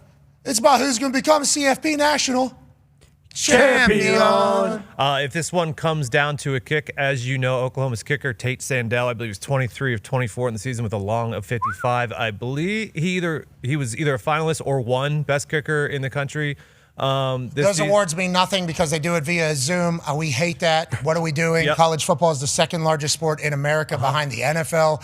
I don't know why we wouldn't treat it as such. The NFL shuts down an entire city for their award shows. College football does Zoom calls. So I don't know how that's a thing. We should know that. That should be a celebrated thing. That's on me. And that's a huge moment for him if he did win that. It was either him or the kid from Hawaii. I can't remember which. The man from Hawaii. Yeah. The Japanese guy who learned through YouTube on how to kick and then turns a dream and a career, not a career, but maybe a career in this entire thing. It's a beautiful American dream story happening out there in Hawaii for the kicker. Yeah, the Tokyo Toe Kansai Matsuzawa. And the most prestigious trophy for the best college kicker in the country is in the Luke Rose Award given annually was to Tate. Yeah. Tate's so if it comes down to a huge moment, by the way, for this kid's life that he won that. And have you seen a clip of it or anything? No, absolutely not. And our outlet would see that, right? Because we're college football and kicking. Yeah. I would assume so. Are we sure that's real? But Tate's good. True. Tate is good. Yeah. Tate is good. And now will he be good? And he's got short pants. Yeah, but he said also, hey, it was a little shorter than I thought. He did have a little bit of a rip. Joining us now, ladies and gentlemen, is a college football national champion, Super Bowl champion, Ryder Cup winner, ladies and gentlemen, AJ Hawk. Yeah, Hawker. Hawker, the CFP kicks off tomorrow night. Obviously, gigantic stuff. Friday night kickoff. I like that, heading into a great weekend. I think it's great. I think we missed an opportunity there. You could have played the nice jingle for Coach Mike McCarthy. I think he would really enjoy that. I doubt that he has seen that yet. Well, we'll make sure he knows what that's all about next week. You're right. That'll be our Christmas gift to him, maybe, and we'll put him full screen as we play it and just kind of see his. What are we doing? What is this? We still live? Is this your song? Am I on the screen right now? What's going on here? Cartoon characters singing this. This don't look like football, fans. Average prices of the tickets here from our friends at SeatGeek. Miami, A&M, down there at Kyle Field, biggest game in history, $745. Tulane, Ole Miss, $433. Alabama, Oklahoma to kick off CFP, $450. JMU, Oregon out there in Autzen, $304. So obviously there is a demand to get into these buildings, and this is what we love about the college football experience is the environment. We wish that there would be second round home field advantages as well, because obviously a game down here in Bloomington or a game in Athens or a game in Columbus would be, or a game in Lubbock would be gigantic in the second round and be very special. But at some point, I guess they decided that no, only the teams that weren't the best in the country get home field advantage, and then we had to move it on to keep corporate sponsors happy. Hopefully we'll be able to change that going forward, and we'll still be able to hit all the New Year's 6 rotating bases for the next round. But it's a special weekend. We're lucky to be a part of it. What's the Montana State ticket that's happening out there for the FCS? So semifinals FCS, Montana State. They played earlier this season. They were 1 versus 2. It was a 3-point game. They're back in the semifinals. was looking it up. He said the cheapest ticket he could find to get to that game was over $400. It's going to be an awesome environment. Wow. Montana State. A bunch of people, obviously, that thought we should go out there for game day. Just know we agreed with you. JMU had a weekend earlier in the season where they should have potentially had it. We agreed with you. We thought it. I think there was a conversation like because of JMU's schedule, not by us, because of JMU's schedule, there's no chance, I believe is what the words were. Yeah, quote unquote. That is exactly what. Just because I asked questions too. So all of the college football fans that get mad about where game day ends up, once again, would like to reiterate, lucky to be a part of the institution and have been part here for the last few years of an institution that people are excited that your show and that your thing is coming to their game. That's a cool thing. Always will be a cool thing for college game day. I hope the people that run college game day understand that that's a thing. And feels like some of them maybe don't, but not at the game day world, but in the ESPN world as a whole, like, hey, we're very lucky that this is viewed this way and treated this way. Obviously, it's been earned over a long, long time of putting on great shows and everything and celebrating the second largest sport in America behind the NFL.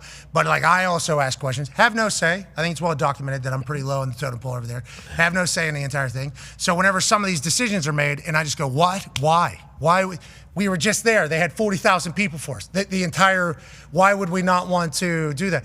Well, there's no chance they make the college football playoff with their schedule. So we'd basically be kind of just showcasing something that is only going to make more people upset because there's no chance they're going to make the playoff. Well, look at JMU is currently in the college football playoff, right? They're currently in it. So whoever said that should probably look in the mirror and think to themselves, maybe I should just have a brain every once in a while. And then, Tulane, I don't think there was ever a thought to go down there. But Montana State, definitely in conversation to go out there. Wanted to know why. The Brawl of the Wild, I believe is what it's called. It's a special environment. We got a chance to go out there in negative 14 degree. The entire state came out for us. And it was a special thing. So just know that we ask the same questions everybody else does. Oh, yeah. And Stanford Steve's the one that's making all the decisions. Yeah, thanks a lot, other guy. Stanford Steve's the one making the decisions. But we do know college game day tomorrow night. College game day Saturday morning. Field Pass on ESPN2. Texas A&M on Miami. We cannot wait to call that. I don't want to give anything away. Don't like to go behind the curtain too much. Break the fourth wall. Sure. We got a chance to speak with both Coach Elko and Coach Cristobal about things that they won't tell just the media because we are calling the game and we got a little bit of a production access to these guys. Really kicked back and relaxed, got to get to know the real them. Yesterday. That was an awesome experience yesterday, AJ. Truly. That's the first time we've gotten to do this. We reach out directly to the coaches and to the people at the schools. They're both like, absolutely. They would much rather do that than any of the other stuff that they have to do. It's like we only need 4 or 5 minutes, 6 minutes. Yeah. 8, 9, 10, 15. 17. We have 20 minutes. Once we get them in there, we think they'll have a good time. If they're not having a good time, we'll send them the hell out of there. But they were very good with us, I think, AJ. And that was very productive for us, I think, as we try to call this game on Saturday and do it justice.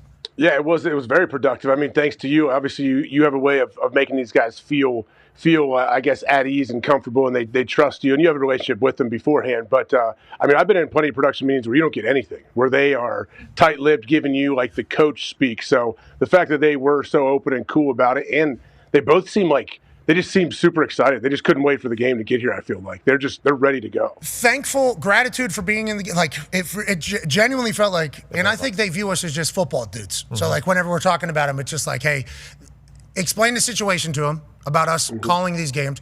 We have no idea if it's a 3-yard gain or a 4-yard loss from where we're standing. But it would be cool to at least get a heads up on how you're viewing so we can kind of call – and talk about it as it's happening. Like, I think other people that call games get to do that. We were wondering if we could do the same thing. And they were like, absolutely, here you go. And then there was even a couple, when you see this, we're doing this. Whenever you see this, we're trying this. It's like, we would have never had that in the past. What a weapon that is for us going into this game. But what I got from both these coaches, they both obviously love their teams. Yep. But also, they feel very good about how their teams feel going into this game. Like, it's very much a like, hey, let's go do this thing, as opposed to like, hey, let's feel it out. It feels like they are both very much going for it here, and it's going to be fire. I think we should expect the best of all parties in this particular game with the way the messaging is coming. Yeah, by all means, this should be a night game. This is the best game of the first round. You can make that argument. I think the price kind of reflects that. It's so awesome that this is the noon game. And, yeah, the NFL being on Saturday probably doesn't help it as much. But both the schools' first time in the college football playoff, right? I mean, this is historic for both sides, and it does feel like that is at least came through when talking to them, like how much this means not just to the teams, but to the universities, to the cities, to the towns that they are in. Like, this is a monumental moment for both of these places. And it also did feel as if the coaches and players knew they were representing their people. Like, it was cool. It was like a very genuine, cool conversation about how confident they are in their team, how much they like their team. Here's some stuff that we're going to do. Obviously, we can't talk about it until it starts happening on why it's happening. And we had to, obviously, we're in the football world, so we don't want to give away any strategy from anybody or anything like that. But just like the genuine excitement, it felt like, from both sides about the opportunity was cool. Like, even listening to Coach Cristobal talk about traveling and playing at Kyle Field. Yeah. He's like, hey, I've been there with Alabama. We went up to Ohio State, obviously got a chance to experience that. FIU, we played. Went to A&M. Played there. He was like, so when he was at Oregon, he had a bunch of big games like that. And he said, he talked about how pumped he is for his team to experience it because it is a different animal. Yeah. Like, he is like. Respect, too, it's like a for each respect. other. Yeah, it was like a very, like, respectful. It was cool to kind of hear it all. Joining us now is a man who's obviously no stranger to huge games and also no stranger to huge games at Kyle Field. Joining us now, the greatest college football coach of all time, new owner of the Nashville Predators. Wow. Ladies and gentlemen, Nick Saban. Yeah, Coach. How you doing, Coach? I'm doing great. How you guys doing? What, are you selling Toyotas now? I see that shit sitting right over your head. I thought you were a Ferrari and Lambo guy. I didn't know you're a Toyota-thon guy. You're moving Toyotas, too?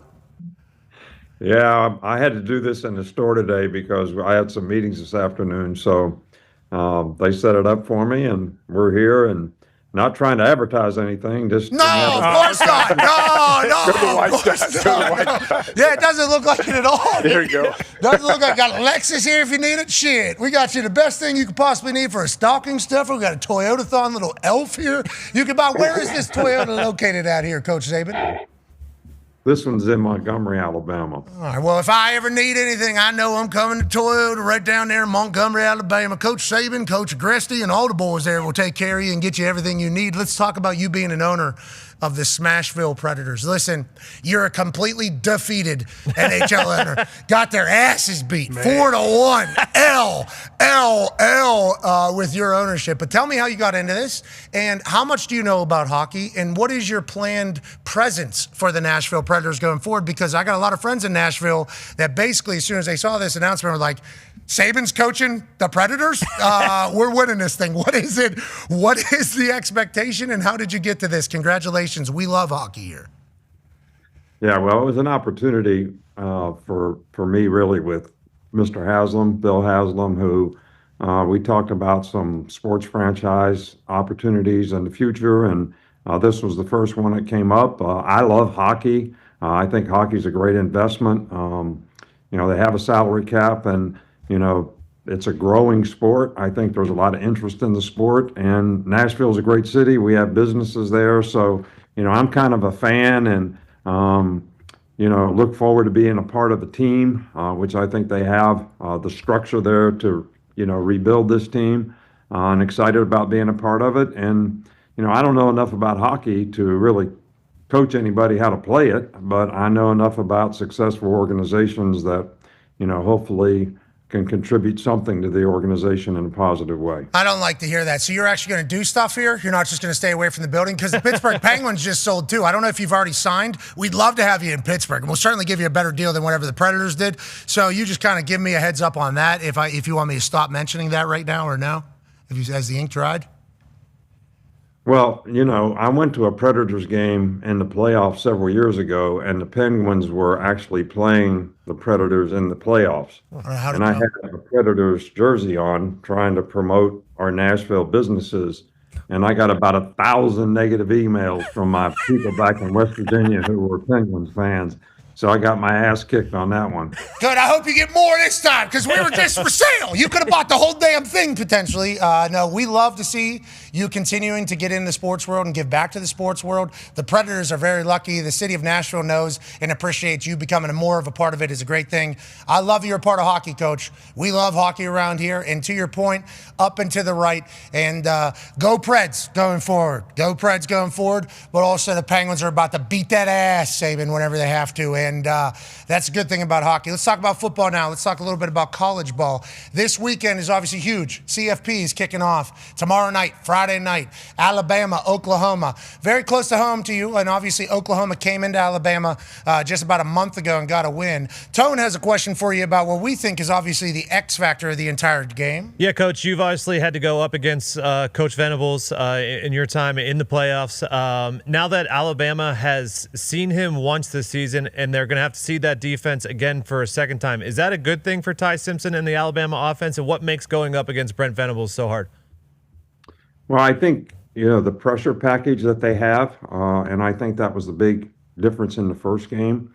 When you watch the game, when they got their pressures blocked up, they made a lot of explosive plays. I'm talking about Alabama. Mm-hmm. But when they didn't, it was devastating in terms of sack fumbles, pick sixes, sacks that led to stop and drives.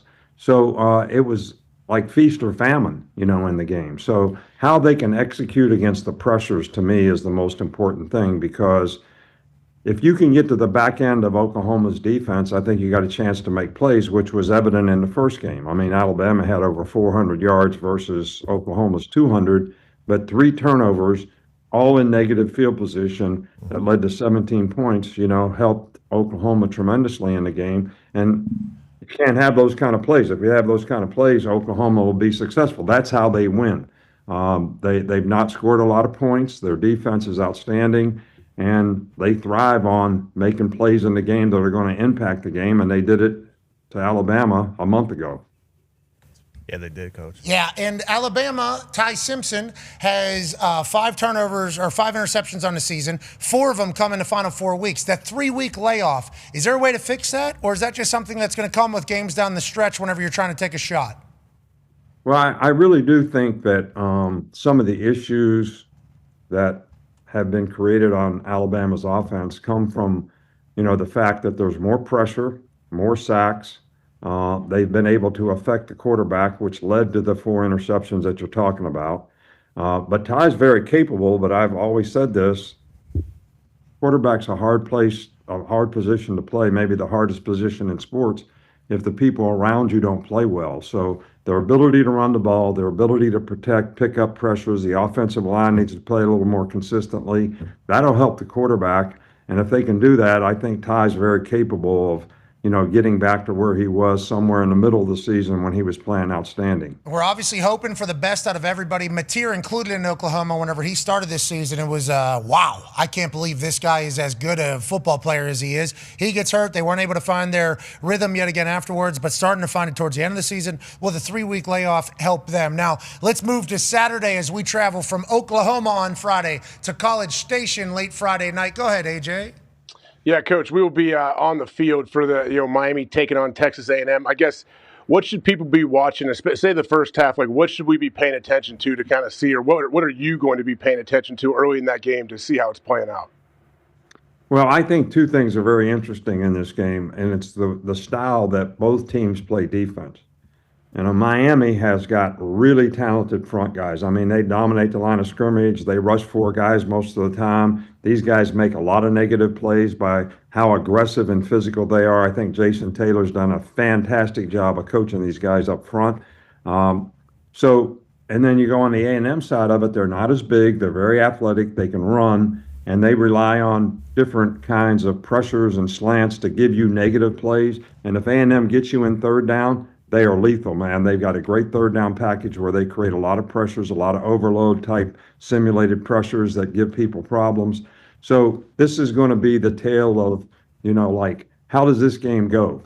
If Miami can control the line of scrimmage and eliminate the negative plays and stay out of 3rd down long situations, I think they'll have success against A&M. If, on the other hand, A&M can't block this front, and they affect the quarterback, although I think Marcel Reed is an outstanding player. Not only do they have to affect them, they have to keep them from running, which you see them doing right here. And this guy can throw it. They've got good skill guys. So this is going to be a real challenge. I think this is going to be one of the best games of this early playoff season, man. I'm looking forward to this game because both of these teams, to me, are very, very good football teams and play different styles. And it'll be interesting to see which style, physical Miami team versus a very skilled, fast, aggressive A&M team. I know you have relationships with every coach around the country. Yesterday, we had the chance to catch up with Coach Cristobal and Coach Elko, and you talked about this being one of the best games here of obviously this early, but the entire year, it sounds like the way they're talking about it, the excitement that their entire team feels, as opposed to nerves and anxiety. What we heard through the coaches and through the locker room is like excitement and honor for the opportunity almost from both sides. And anytime you have that, I think you got teams that are going to show up in a big way. How much does the Kyle Field, you think, play an effect in this entire game, especially with that Texas A&M defense that can get after the quarterback, especially with how loud that place could be? You played in some monster games there. You've talked about it before, both whenever we were down there for game day and on this show. But them hosting a college football playoff game, I think is good for college football for people that maybe haven't watched college ball all year. You tune into this game, and it's like, holy hell, this place is one of the greatest fan places in the world, maybe, Coach Saban? Is that the way to describe that? I don't think there's any question about it. You know, I did more complaining to the SEC office. It was more than complaining that I don't really want to say on this show about this is the noisiest place. Plus, they pipe in noise. Whoa! Right? They pipe in noise. I mean, and you can't hear yourself think when you're playing out there. And it is a huge advantage when they play at home, especially for their defense, especially getting off the spot. Makes it really difficult for the offensive line. But the one thing that I think Miami can get under center and they can run the ball, that might be helpful to be able to settle them down from a noise standpoint. But if you have to go on silent count in this game, which you probably will, especially if you're in the gun, it's going to be a huge advantage for A&M's defense. Sankey, I mean, come on. Have you been there? There's no way that's just human voices. They gotta be piping in. I think they take a lot of pride in that, obviously, down there, as being a fan base that knows when to yell, knows how to yell, and they have yell leaders. It's not cheerleaders. We got yell leaders. Like, they are promoting it from the day they get on campus. We're heading to that midnight yell the night before, Coach. If you want to come with us, it's going to be late after, obviously, the Oklahoma game day whenever we travel down there. They have a pep rally, basically, at midnight before every single home game that 50,000 people show up to. It's like, you're talking about commitment and being on display for the world here, opening college football playoff weekend. I think we got it right here, Coach. Legit, I think we got it right. But I have a tremendous amount of respect, even when I was coaching and happened to go play there. The traditions that they have at Texas A&M and the spirit that they have at Texas A&M, it's unique and special, and I have a tremendous amount of respect for it. It's almost reminds me of, you know, like coaching at the Naval Academy, where they have this tremendous pride, and you know, you see that in the Army-Navy game, but they have that at A&M too. It's something different. It's something special. They're loud, man. I can't wait to be on that sideline. I didn't even think about us not even being able to hear the whole podcast. Yeah, huge chance. Yeah, I thought about that. I'd like to know. I'd like to get your guys' opinion. Are you taking the crew there? Yeah. Or you just going crew? So you tell me after this game if they're piping in noise or not. I'll pay attention. Yeah, we will certainly be snooping it out. Okay, let's talk about the other two games happening on TNT and True TV. Go ahead, Ty. Yeah, Coach, you've talked about rat poison, you know, so many times with us. For these two particular games where we've had 21 days where basically everyone has said, hey, Ole Miss is going to beat the shit out of Tulane and Oregon's going to beat the shit out of JMU. There is no way that these guys can win. If you're the coach of either one of those teams, how do you address that? Because obviously it's not just another game. It's the playoffs now. And are you assuming that these guys will be able to handle it, Pete Golding and Dan Lanning, pretty fine because they both come from your coaching tree? Well, you know, I just this morning watched the first Tulane-Ole Miss game. And, you know, the game really was like 23-3 maybe, late in the third quarter. And Tulane got stopped 3 times on 4th down and short. 4th 1, 4th and 2, 4th and 3, 4th and 5 at the 5-yard line. So the game could have been a little closer than it was. I think the issue for Tulane is offensively, they moved the ball against Ole Miss. But, man, they just could not stop Ole Miss's offense, and I think that's going to be a huge problem for them in this game. My approach to games like this was I used to tell players all the time is, look, you're supposed to be playing to your standard, to your ability. When I was in the NFL, they gave me a cut-up. I didn't know who you were playing, what the score was. So your challenge is to play your best all the time because that's what you're going to get evaluated on. You want to play in the league someday, they're going to look at this film. You're going to play relative to the guy you're playing against, or you're going to play the way you're capable of. And that's the way we try to get guys to think about it so they control what they do and they control the standard that they play to, and that's what I challenge them to do. And when you're in the playoffs like this, you want to gain momentum. And to gain momentum, you got to earn momentum. So you got to play well, make good plays, play together as a group.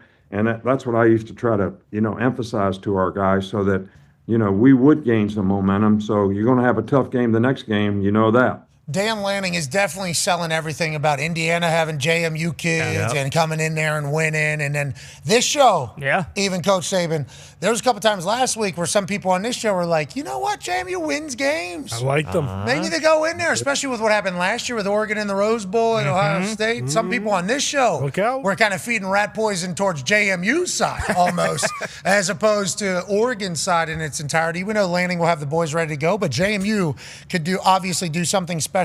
In the history of the college football playoffs or college football, postseason, large spreads have not boded well for the teams that are receiving the points. They haven't won, but they have covered, seemingly. Okay. So highest point spreads in college football playoff history, obviously 21 is the biggest against James Madison. In 2020, the semifinal, Alabama, you remember this, Coach, 19.5-point favorites against Notre Dame. They won. Pretty good, too. Didn't cover. Won by 17. Yikes. Had people pissed off at your ass, Coach Saban. Then obviously Ole Miss Tulane's in there. And then 2018, Alabama, they were favored by 15 against Oklahoma. You remember this one, Coach.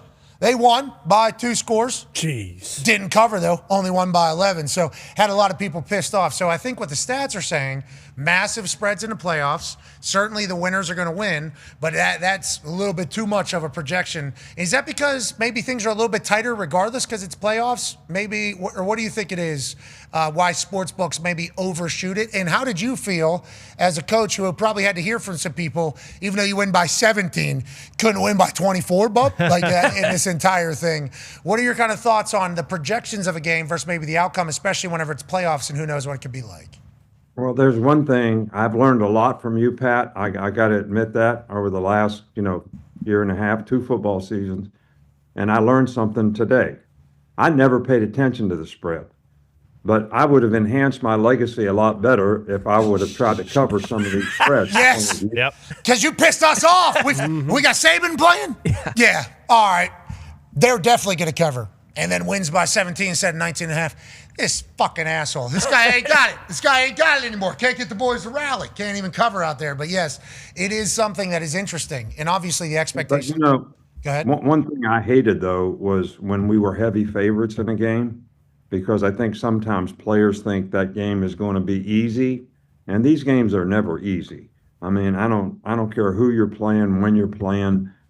Anybody's capable of beating anybody. But I do think the bigger spreads come because the big people can dominate the game. When the big people can dominate the game, which is going to be the issue for Tulane, especially their defense, it's going to be the issue for JMU, who relies on running the ball. And if they can't run the ball and use the quarterback run game, I don't think they can throw it well enough to generate enough offense. So when you have the big people dominating the game, I think that's when you get the big spreads. That's just my opinion. And I think that in most of these games, other than these 2 games, you're going to have big people that are pretty well matched, and that's going to make for some great games. Well, I think it goes back to the point of like there's weight classes in every physical sport. Like there is any physical sport, there's always weight classes because there's advantages to having more meat and everything like that. Whenever you think about a JMU roster versus an Oregon roster, I mean, any big name, but Oregon more specifically with everything that we know about Oregon, it's like you would assume in the trenches there is going to be quite a weight differential that could potentially cause a problem in a sport that involves physicality between the 2 people. But JMU, low man, good leverage, technique. spoiled all that. They got a chance to nose to the ball. Being able to sacrifice for a teammate. There's all those things that can come together on any given Saturday, Thursday, Friday night. But here's my thing about this. Okay. I mean, look, would we allow the winner of the AAA baseball league, the International League, whatever they call it, I don't even know the name of it. Would you let them in the World Series playoffs? I don't think they do. No, I don't think. No, they don't. But I'm saying, but that's the equivalent of what we do when JMU gets in to the college football playoff and Notre Dame doesn't. I mean, I don't want to start any shit here, but it is what it is. Coach, you're adding your name onto a long list of people now because the one Power 5 team getting in and taking one of the 12 spots, everybody was like, good for ball. Love it. That's good for ball. We like that. Yeah, give anybody a chance, Now, granted, if the one Power 5 team makes it into the college football playoff as one of the final 12 teams, that entire team is probably getting poached to somewhere else immediately after the season anyways, but we still thought it was good for ball. The fact that two of them made it in this year, I think, has made everybody go, this is not what we signed up for. This is not what it was at all. So we assume change will come. Don't you think it feels like it's getting loud? Yeah, I hope so. I hope we learn each year from this how we can make it better. The ACC not having a champ that could be in the top 50 ranked is just really threw an entire wrench into it. But we needed it to happen, right? And we need these games to happen this weekend. Because if Tulane goes ahead and smacks Coach Golden in the mouth down there in Oxford, and then JMU travels to Autzen and smacks Lanning in the mouth, this entire conversation's null and void. But boy, if Ole Miss wins by 30 and Oregon wins by 30, it is going to get real loud, and maybe change will happen afterwards. Just so everyone knows, moving forward, you know how we've talked a lot about the Notre Dame. If they're in the top 12, they're automatically in the playoffs moving forward because of the deal they signed. Also, if you're a Power 4 conference and you win your conference, you're in moving forward. Like Duke would have been, if this was next year, Duke would have been in. And is that with a 16-team bracket or 12? 12, I believe. Okay, interesting. So I'm fascinated to see how it all goes. We're going to make it better. What's that? They do what, to me, if you're not in the top 15, I don't care what league you play in, you shouldn't be in the playoffs. JMU, whoever it is. If you're not in the top 15, group of 5, it doesn't matter because you're taking somebody out of the playoffs that deserve to be in the playoffs. So you can think about it one way where we're letting somebody from the group of 5 in, but you're also taking somebody that should be in out. And that's not fair. That was my whole point about would we let the AAA baseball team who wins their league play for the World Series? Doesn't happen. It's a different league. These guys ought to have their own playoff. It's all about money. Just give them the money.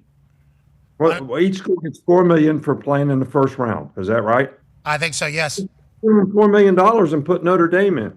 You want to see Notre Dame and Oregon play? Oh. Texas Ole Miss? Hell yeah. Oh, hell yeah. Oh, yeah. Hell yeah. Hell yeah. Hell yeah, we do. Hell yeah, we do. Hey, let's move some more Toyotas and maybe we pay them ourselves, Coach Saban. Let's maybe get the Predators back into the Stanley Cup Finals and maybe we do that. But I think, Coach, I think there's going to be a lot of change this offseason, just like there was last. Remember, it was the 4 highest-ranked champions were definitely the ones. Now it's just the top 4 ranked teams are in there. I think they are trying to massage it and fix it. The ACC champion not being in certainly was not expected whenever they made these rules. So who knows how it goes. But once again, we'll find out on the field. We'll find out on the field what happens. But when it goes down, how it's probably going to go down, everybody's going to say, we're done with this. We told you. This is not what it is. Now, let's talk about teams that aren't playing this week but have to wait another week. Go ahead, Con Man. Yeah, Coach, the winner of tomorrow night will play against Indiana in the Rose Bowl, and Curt Cignetti just won his second straight AP Coach of the Year.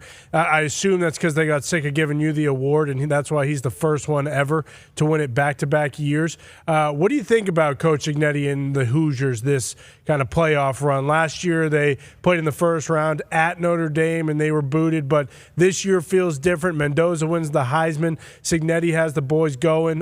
Do you think they have the best shot? I think statistically, the odds would say that they do, or them or Ohio State. So can you speak a little bit on Ryan Day and Coach Cignetti and what their week looks like this week as they just kind of watch from afar and get ready for their New Year's Six day? Yeah, well, first of all, Indiana, I said this before they played in the Big Ten championship game, they have a better team this year. Mendoza is, in my opinion, the best quarterback in the country, probably the first guy going to get picked in the draft at that position. And they're more physical on defense. I mean, it surprised me in the Ohio State game that they were as physical as they were on defense and able to stop Ohio State the way they did. So this is a really good football team. Now, I think the world of Kurt Cignetti. He's done an outstanding job there, not only in how he coaches the team, but how he's brought players to the team, how he's gotten guys to come to Indiana. I mean, that's pretty impressive in and of itself. I think Ryan Day is, I think Ohio State is one of the best jobs in the country in terms of your ability to have success and the quality of the institution, the tradition. And I think Ryan Day has done a fantastic job, in what he's done with that team. And I think these two teams may be, right up there as two of the best with the best chance to win the championship. But, you're going to have to play the games to see, because I think there's probably 7 teams, in my opinion, in this playoff that have good enough players to be able to win the championship. I think there's 7 teams that can do that. So there's 7 teams that could beat any of the other teams, in my opinion. So that's how I see it. I know that, the odds don't really reflect that, but I think A&M could beat anybody. All right, they're the 7th team right there, right? Plus 2,000, they could beat anybody. Yeah, I mean, we kind of mixed up the numbers there, but 1, 2, 3, 4, 5, 7, 9, 6, 10, 8, just a matchup wise, championship odds here as we go. But A&M, we think can beat anybody, right? We all believe that, just with the team that they have. I think Texas Tech could beat anybody. Mm-hmm. Definitely. Sure. I think Texas Georgia could. Oregon could. I think Ole Miss, the way they play offense, could outscore you. But I think that's what makes that's what makes a good tournament. When you have lots of teams that you feel like have an opportunity to have a chance to win. And I think that's not disrespecting the other teams in there, Alabama or Oklahoma or Miami, but because they could probably beat anybody too on a given day. So that's why we're going to play the games, and that's why it's going to be very exciting. More teams get a shot to shine. That's a lot more fun and a lot more pride, a lot more fun. Yeah. Starting with 12, counting down to 1. That's how we crown a CFP national. Yeah, champion. And you're going to earn it, with these teams in there. Whoever wins it, they're going to earn it. And, damn right. I was never for going to 12 because I didn't want to minimize the importance of bowl games, which has come to fruition. But the excitement that it's created is worth it. And I think it gives a lot more players an opportunity to have a chance to win a championship. So I really like this. Now, I think it's more difficult, just like it was more difficult when there was 4 than when there was 2. And 2 was more difficult when the AP poll decided who was the national champion. Now it's going to be more difficult with 12 people in there, 12 good teams. Well, we'll start it tomorrow. I can't wait to see you out there in Oklahoma. Go ahead and move some Toyotas today, okay, for the holiday season. Yeah, I got to change hats here. That's no doubt about that. What's the quarter zip? I got to go from hockey to selling cars to being on your show, going back to selling cars. And I'm not much of a salesman, so. Sure. I'll tell you what, retirement life is pretty good. Sounds like you can sell the shit out of a lot of things. Hey, what's the quarter zip there? Is that a Toyota-thon quarter zip there, or is that your National Predators? Oh, that's Nick's kids, man. Nick's kids. Oh, shout out. I think we're doing a donation to Nick's kids because of the Alabama lady. That was fantastic. Fantastic. The way that Miss Terry is so happy. I didn't even have to. Today's our anniversary, 54-year anniversary. Hey! Yeah. I didn't even have to buy her anything because you took care of the whole thing for me. Hey, well, I'm happy I could do that for you. You know, that's a lot of fun. We don't know how much longer that's going to last, future years. It's getting very expensive, obviously, week in, week out. Whenever you're paying to be a part of a show, that's certainly something. That is certainly an interesting dynamic. But hey, what you give will come back in spades. I get a chance to be friends and sit alongside you. We appreciate the hell out of you, Coach. Tell Miss Terry we say congratulations. Well, hey, we appreciate you guys. I enjoy being on the show. Happy holidays to everybody if I don't see you guys. Love you, man. Hey, they'll see you. They're going to make sure you see you. Yeah, we love you too, Coach. Ladies and gentlemen, Nick Saban. Yeah, Coach. That's the national rankings, I guess, in the top left corner with the odds next to it. I think we could have left the rankings off there. But I appreciate that it's added piece of information on the graphic. Should maybe down at the lower left corner there put the but that's on me. I should have known what was going up before one up there. I thought it was just an odds graphic, and then I start seeing random numbers on teams, and I'm like, what? Who's fucking drunk 2, doing 4, this? 9, 7. And to be 3. clear, the graphic design boys, this is something that could come out of their department. Sure. Without any other real reasoning or behind it. There it is. That's boom. That would be. Look at that. Oh, okay, makes sense now. Yeah. Now we're doing a graphic. I don't know what the teams are ranked in the playoffs. Well, it doesn't matter. This is what their odds are. This is what we're looking at here on this particular graphic. But I will say to the graphic design boys, great work out of you boys.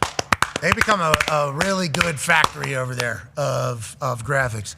Every once in a while, there'll be something that comes out of there and you just go, you're an artist. I know you're an artist. How, just from the conversation we had, how is that the way that went? Well, I was trying to, okay, yep, you're an artist, you're an artist, you're an artist. Now, you just wasted 35 minutes of your life, and there's no way we could show that in there.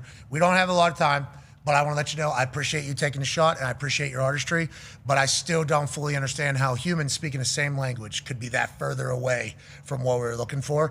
And then they hop right back in the saddle, fix it, which is why we respect and appreciate them. There are some artists with some mental toughness and an ability to dodge, duck, dip, dive, and dodge their way through every morning. We appreciate you, graphic design boys. Word, boy. Good job, boys. You are dealing with artists, though. Anytime you're dealing with artists, they want to protect their art, and it's like nobody's gonna see that. Are you gonna tweet it? Who's gonna see it? No, we can't use that though because it doesn't make any sense. You see, but if you lay out how we got to the, if you read right to left though, it's actually okay. We'll put it up in China then, where they read from that side of the page to the other. That makes sense. All right, I'll fix it. I'll change it around. They're good though. They're very good. I know. We also have breaking news here at the Thunderdome. There are some new champions. Oh, hell yeah. I did see something about that. Oh, did you? Congratulations to partners. It's like Connor JMU beating Oregon, basically. Oh, easy. It is. More like Tulane and Ole Miss, but thank you. JMU, Oregon as well. Bruce Brown and Boston Connor are Uball champions of the world. Wow. I mean, I can't even begin to tell you how good this thing feels. I do now know, AJ, I think you can speak to this, Jim Tressel holding that diamond football. That's exactly how this thing feels. And Bruce, let me just say, 9-5 game, Bruce puts one in the cup, 11-5. That's how we get to 11. It was all Bruce. That's how we got there. Bone and D-Bud, I think we can all agree. Just not deserving Uball champions. They did not represent the game well, and me and Bruce will do that. Unfortunately, I did go to the doctors. I have a lower body injury. I will not be able to play for quite some time. So you guys are... We will not vacate the title. You're vacating the title. We will not do that. We will not do that. The doctor actually gave me a note saying this injury is so serious to the point where vacating the title would be disrespectful to Uball. So you guys just need to respect my injury and respect the fact that me and Bruce, we earned it back-to-back games. We used strategy. We used teamwork. What? We used throwing the ball freaking down. After Pat kind of let Bruce know, like, hey, stop laying the ball and start dunking it. And that changed our entire team. Bruce, I mean, I don't know. Bruce, you got anything to say? I don't even know why this thing's up here. Who cares? We got this one. Oh, man. It is that broke. It was a Christmas miracle, truly, that you guys won yesterday. And we're incredibly proud that you immediately did a photo shoot and you are celebrating. Bruce, I don't think anybody would have thought an insider for a sport could ever become champion of the sport, but that is certainly what you've done. Congratulations, Bruce. Yeah, thank you all so much. And Connor was selling himself short. He came alive on the defensive end, was the MVP on that end of the floor. And then, you just got to stay focused while you're shooting and make those shots. And we got the job done. It was a proud night. It was a proud night. I can't believe it, honestly. I never thought I'd see the day. I saw your wording of your tweet certainly drew some reaction. Thank God, my family, my partner, Connor, at Pat McAfee Show, and everybody behind the scenes who helped make this possible. A lot of people saying the way you described your relationship with Connor was something, but I do think it is closer than just friends at this point. You guys are champions together. That's Uball. Yeah, that's what friendship's all about. Some people haven't been in the locker room, don't understand that. They don't understand the dynamic between, say, a Josh Hart and a Jalen Brunson. You guys did celebrate differently Connor whenever is you guys. is my partner. We did. And I'm proud of that. We did celebrate differently. Immediately, we said, "Hey, look, pumped, really happy. Let's go nuts. Keep your thumb out of my asshole." Okay, I know you're a fan of the Knicks. I ain't doing it. Okay. I'm not doing that. That's how Josh stuff. and Jalen have fun. That is their thing. That is their thing. Was Bruce arguing, though? Was he cool arguing thing. against it and said you needed it, or what? Now, Bruce, to be clear, even though he is a diehard Knicks fan and loves Mr. Brunson and Josh Hart and their antics, if that's going to keep the Knicks winning more NBA Super Duper Cups, Sure. I think he does have respect for it. But he clearly said, no, we don't need that. That's not our team dynamic. No, it's not. That is not our team dynamic. That might be the Knicks team dynamic. It is not. Do you guys have an official team name? Honestly, no. We're just the champs. I think you guys could just call us that going forward. Maybe we do kind of create some sort of, Brown Boston. Maybe I think that's kind of. And then cool. now you're not able to play. Not forever. But yeah, look, lower. Look, I gotta listen to the doctors. What do you want me to do? Do you want me to play hurt? And you guys want to win an injured U-Ball championship? I mean, talking about winning something that doesn't mean anything. Well, and to be honest, you could say that this title run by me and Bruce was even more impressive since I was playing with a lower body injury. Not to mention what Bruce was going through. He was coming off a hell of a night after the Knicks won the NBA Cup. The guy was as hungover as you could possibly be. And Bruce doesn't know if he's a righty or lefty still. Bingo. And he's the champion. So that's crazy. Well, every once in a while he'll do this one, which he made big. He made big shots like this. I've watched him make clutch. He made clutch shots with me when we played. Put up an air ball, okay, in the first shot of the last inning. And it was like, oh no, the boys are about to crumble, And then all of a sudden Bruce steps up, does his dribble. Splash, and then I think he hit another one. That's downtown Bruce Brown. I think downtown Bruce Brown, and then on the defensive end, they started putting in effort.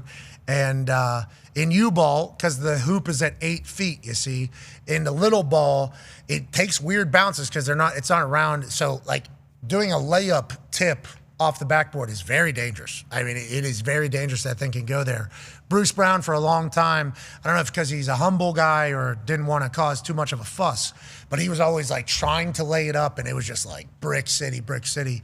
And I said, Bruce, can you dunk? Like, can you dunk or no? And then all of a sudden, the Boston Brown team just starts, Bruce starts hanging on the rim. It's like, whoa, I didn't know we had a little monster on lockdown there, but it really did. You guys started kicking ass on the boards. You made shots whenever you need them.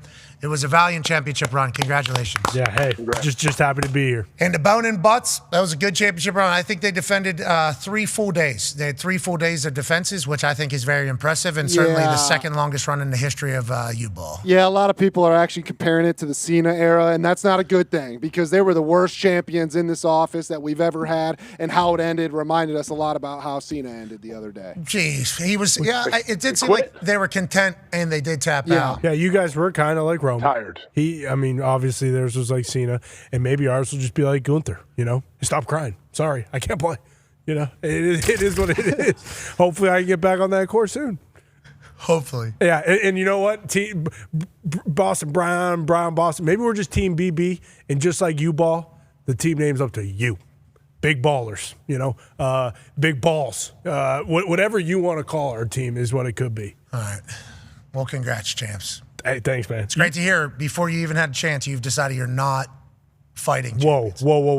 This is not on me, brother. This is how my body's responding. Look, do you want me to blow my Achilles? You want me to blow a knee? You want me to blow a hip? It's a risk we're willing to take. Yeah, look, that's not a risk. Yeah, that's up to you. It's up to me with my injuries. Call it me ball, bitch. It's already a part of the problem. Me and Foxy need to get that title ball back as soon as possible. As soon as I am physically able, as soon as the doctors, as soon as the 6 to 9 months probably. as soon as the trainers clear me, I'm going to be back on that field with a. Well, you also need some rehab days, I guess, to get back into the swing of things. Well, it's going to be exactly 1-on-1, 2-on-2, 3-on-3, 4-on-4, 5-on-5. This is a Zion Williamson type return, huh? Mm-hmm. Back to 2-on-2. Let's play ball. Yeah, I think he's not playing. I don't know. Let's. Speaking of being out, Joe Burrow talked about being out of Cincinnati. Interesting call response here from a press conference for Joey Burrow, who said he wasn't having fun. Then he looked disinterested, and now he's being asked about the future. Here's his response. Is there any world in your mind where you're not the quarterback of the Bengals next year? I can't see that. No. Have you ever thought about the possibility of not being the quarterback here during your career, or typing? You think about a lot of things. Who has the fucking typewriter in there? We need to get that out of there. Burrow under the table. Huh? It's unbelievable that this. Do you get some soft touch keys or something? Do they have them? Yeah, I don't. Maybe just.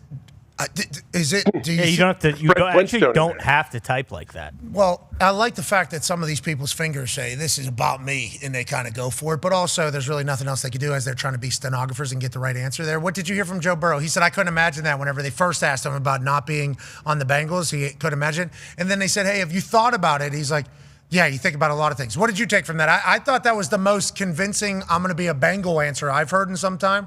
But there's certainly people that he said he thought about it, though, not being there. I think your natural human instinct is to maybe visit other places at some time. Yeah, of course. I would imagine at some point you've envisioned what it would look like if you were somewhere else. But normally it would probably think, hey, what if the Bengals want me out of here and I got to go play somewhere else? What does that look like? What does it feel like? But no, I for what I took from that is Joe will be back in Cincinnati next year. Did you hear that you cannot wipe or shoot your boogers in celebration? Amon-Ra St. Brown, I guess he is the booger trailblazer for the Detroit Lions, even though he's not the only one that's doing it.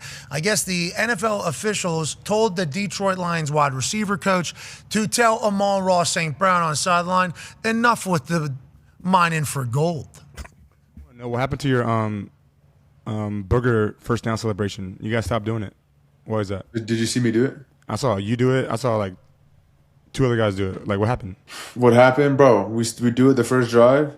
Our receiver coach comes do it after the first drive. Hey, man, ref said you guys can't do that no more. I'm like, what the fuck? Really? You can't dig in your nose and flick it? That's crazy. Why is that bad? I want to know, NFL, why can't I dig in my nose and flick it? Like, there's no way. What is bad about that? Is that disrespectful? Why do you want it? No. But, you know, is that derogatory? They're anti-fun. I don't know, man. It's not like you're flicking an actual burger on somebody. Like that was just flicking, like, yeah. Not like, bro, I want to do that all game so bad, bro. Yeah, no, that was good. I'm sick. That's all he wanted to do. It was a fun game. It was a good time, but I wasn't allowed to throw boogers, yo. So I'm not happy about it. Hey, here we go. How you think? Is it a weapon? Is he shooting a weapon? Is that what they're saying? So I looked into this a little bit. You know, the CD Lamb, this thing got banned and outlawed. I thought, and I was misunderstanding, I guess, I thought it was because of cocaine references, you know, where it's like, hey, you can't be signifying drugs or stuff like that.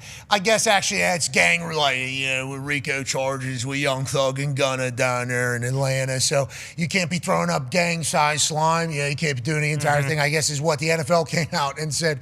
It references gang symbolism, and they wrote that in the laws. So I thought the booger thing was like, well, they're talking about booger sugar, brother. You can't be doing that. The refs are saying you can't be doing it. Turns out that's not in the rule. The rule is the gang thing is why CD can't do it. So I guess it's just unsportsmanlike is what they're going with, and they can call that on anything. And I don't know, maybe the guy can't breathe, and he's just trying to get in there and clear the entire thing out. Or maybe he's just trying to be Booger King. And it might be the Booger Gang. We're not 100% sure. So we'll have to get more information on why the refs are looking for it. This past week, though, he had a big-time catch. Sideline official was looking at his face. Don't pick your fucking nose. All right, we're off tomorrow. We'll be live game day tomorrow night for college football playoffs. See you then. Think we nailed it. Yeah. He should pick his ass. Yeah, you got to throw your turds. They got to throw turds. Oh. Pick his ass and smell it? Yes. Maybe both of them. Maybe both of them, and then... I like that. You know, I don't know. But then that would be a poop gun and a booger gun. You're right. But you can't do the guns. So I'm not 100% sure how he gets around it, but I think maybe this is what the Section 3 Unsportsmanlike Conduct Article 1 Prohibited Acts reads. Okay. Nice. There shall be no unsportsmanlike conduct. This applies to any act which is contrary to the general understood principles of sportsmanship. Such acts specifically include, among others, throwing a punch or a forearm or kicking at an opponent, even though no contact is made. So even if you say, I'm going to do this, if you get in the way, I'm going to kick you, they consider them already in the way, and you're already kicking them, You can't do that. B, using abusive, threatening, or insulting language or gestures to opponents, teammates, officials, or representatives of the league. I don't know, picking your own booger, pointing into space. It's pretty disrespectful. Flicking on the other team? I don't think he's flicked it on the other team yet, though. Has he done that and rubbed it like we've seen others? I understand that. That would be a problem, yes. If he went boom, boom, bang, pow, and then say... or he shot it at a guy, or he went and tried to rub it on somebody. That I get that. Okay, but I don't think we've found it yet. I don't think we found it in here in Article A or B here. How about C of Section 3, Article 1 of the Unsportsmanlike Conduct? Using baiting or taunting acts or words that may... ENGENDER, ill will between teams? Engender ill will? Yeah. Okay, whoever's writing this needs to stop being an asshole. Okay, just use words that we all understand, because maybe that's engendering ill will, I guess. You can see that. I can see that. Like, don't fucking pick your boogers at me. Don't do that. Engender is to cause or give rise to a feeling, situation, or condition. So using baiting or taunting acts or words that may engender ill will between teams. I don't know. I see a guy picking his bugs over there. I don't think I'm getting any ill will. I'm like, bud, everybody can see you. Yeah, I think he's what everybody's saying. Ooh-y. Yeah, but what if you're with your kid watching the game? You're trying to get your kid to stop picking their nose, and all of a sudden, Dad, see, everybody's picking their nose. See, I'm not reading where that is hurting parenting. Fans, I haven't seen this anywhere. D, violent gesture, which shall include but not be limited to, because they might come up with other ideas. A throat slash, simulating firing or brandishing a weapon. Remember the kid? Yeah. Can't do that. Using a nose wipe gesture. Okay. Using a nose wipe gesture. There it is. Or an act that is sexually suggestive. So any amount of pumps, if it looks like you're pounding something, Picking is your certainly going butt. to be a problem. Picking your butt, potentially, but depending upon what you're into. Yeah. Yeah, because what if somebody starts whipping themselves? Yeah. We don't know. Because maybe the ref's like, I know what you got turned on. Chassis That's Section 3, Article 1, D, That guy over there got a boner. Yeah. Dominatrix, boom! Could you imagine Throws the somebody flag gets at a it. first down, wraps one of those chokers around the mouth, Yeah. Ball gag. and the ref's like, whoa, I know that. Teammate starts walking him like a collar. Okay. Oh, please. Okay. Someone's got to do that. Golden shower. Shouldn't be illegal. All right. It is. That would be part of it. Cleveland steamer, I Yeah. guess. Yeah. I mean, there's a lot of, but So many. I think if you were to do that by yourself as a celebration, it would just look like you were dumping. I don't think anybody would really know you're potentially dumping on somebody else, which I guess it would be engendering ill will, but I don't know if it would be a sexually aggressive thing just by the sight. Unless you laid somebody down. You would have, you would have to. Teammate What if they access, boom. voluntarily? You would have to. But if you're a ref, What if they say, I'm good with it? Yeah, And I'm they- reporting. I'm reporting to the referee. He can dump on me, Yeah. and then here we go. if you're the ref, Someone's do you gotta have to try. go to all 53 on the other team and ask them if they were turned on by the move? Yeah, time Probably. out. Time out. Yeah.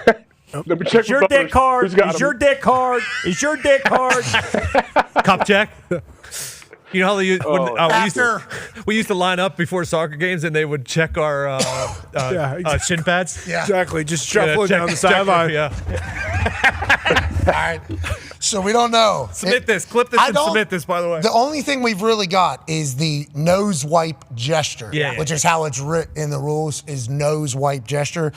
Unnecessary physical contact with a game official. Under no circumstances a player allowed to shove, push, or strike an official in an offensive, disrespectful, or unsportsmanlike manner.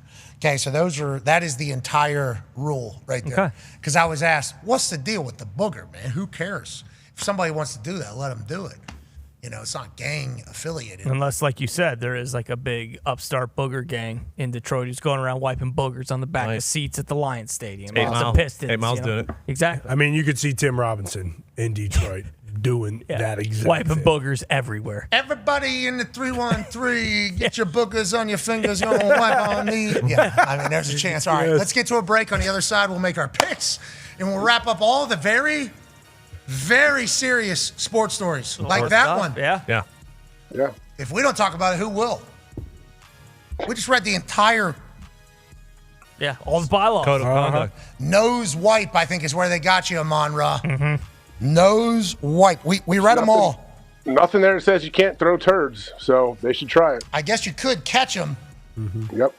Just launch it. Not at somebody, though. You can't throw it at another player. No, but remember, that would be dropping a bomb. And right here, it clearly says, any violent gesture which shall include but not be limited to. So if the ref on site picks up the fact that you're catching a turd and throwing a bomb, poop is a weapon. Flag potentially coming. Plus, you might throw a grenade. Don't throw it like a grenade then. Throw it like your baseball pitch so it doesn't look like you're throwing a grenade. That's even worse. There it is. Bam. But you got to hold it like that. Go, this is unstable in my hand. It's sliding through my fingers. You got to show that stinky. Yeah. You got to bring it up to your helmet. Like gorillas. You ever seen a gorilla throw poop? Yeah, smell it. Yeah, smell it. I saw a gorilla. Yeah. Shark? Yeah, dude, just on the window. And I'm thinking, was that AI? Yeah. I think that was AI because that was I don't know. What do they feed that thing? It's explosive. What do they feed? Are we the only three to see that? Not bananas. Did you see it? I saw it. I mean, I saw it. It might be real. I know for a fact it's AI, but it might be real. Okay, I thought so. I don't know. This video is not real. It is AI generated. Are we Son sure? of a bitch. Community notes will get you. I haven't seen it. You have. You've seen got it. You do it every night in your bathroom, pal. I'll tell you what. I have had a couple explosive situations in the bathroom. And as soon as I see this video, I go, silverback, definitely. Possible. This is certainly possible. Yeah. This silverback gorilla, I think, I don't know all the different types of gorillas, but I believe it's a silverback.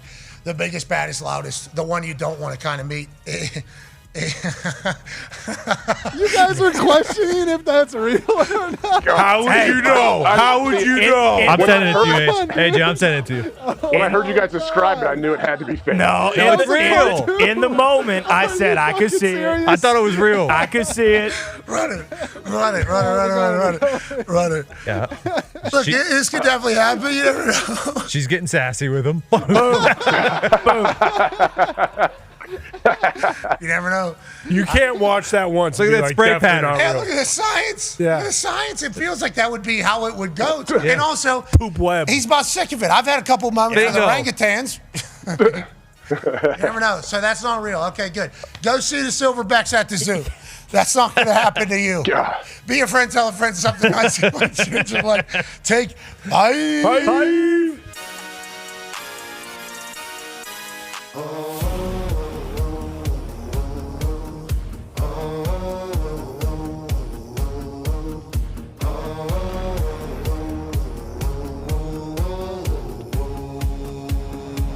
I'm all the way in Eugene, smoking on some new green, changing up the routine, gratitude truly, feel like new school dean, life's pretty cool, G3 jobs, fuel means tank top, blue jeans, never change, crew needs, deep shots, view screens, movie star, 2 scenes, bank account juicy, cancel to me, boogeyman spooky, folks watch, who sees hating folks dookie, yeah, you waiting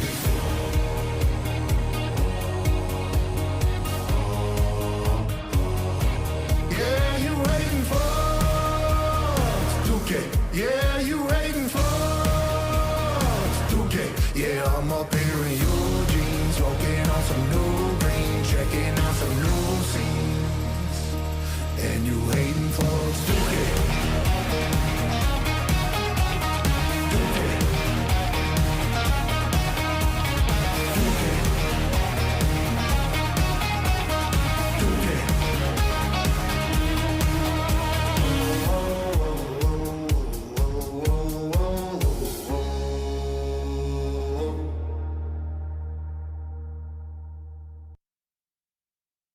We're still bringing it.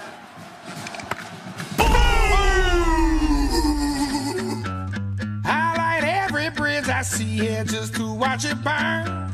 If you've seen all the hell I've seen, it make your stomach turn. I think you know why I do what I do when I do.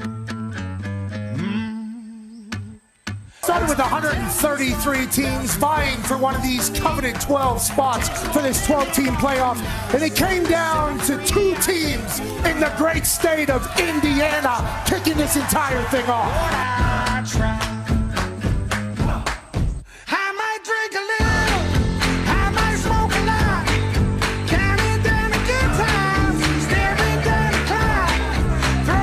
The best year of college football that it's ever had is about to have the greatest playoff it's ever had. And it all starts right here in front of Touchdown Jesus and his beautiful Irish people. And I think if you say, go Irish, be Hoosiers, they'll do that all night. If you make this kick, I will double his kick to $500,000. I will also donate $250,000 to a charity of Chris Daly's choosing. Yeah, let it go, man. Oh, God. Not terrible. Not terrible. Proud of you. One kick, $750,000. The Lord is watching you. Man down. Man down. That's all right. $1 million. And there's a bunch of that have been jaded. There's a lot of them. We don't just beat top 25 teams, we beat the shit out of them. Okay. Google here. But one thing you didn't learn from me is talking all the shit you talk.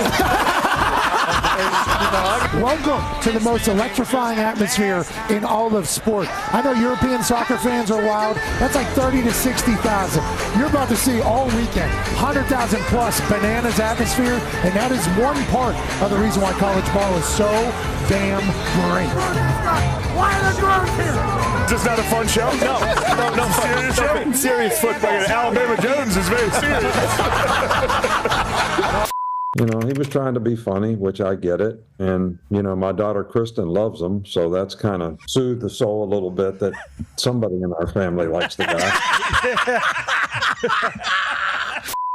I choose to believe in front of Touchdown Jesus and everybody looking down.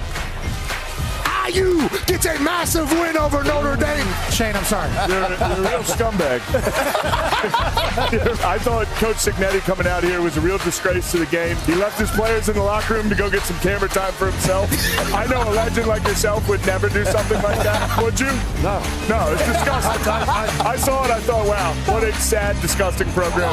Notre Dame by a million. Go Irish. Riley Leonard and the Irish from their own 2. Jeremiah Love breaks free. Jeremiah Love trying to go 98. Touchdown!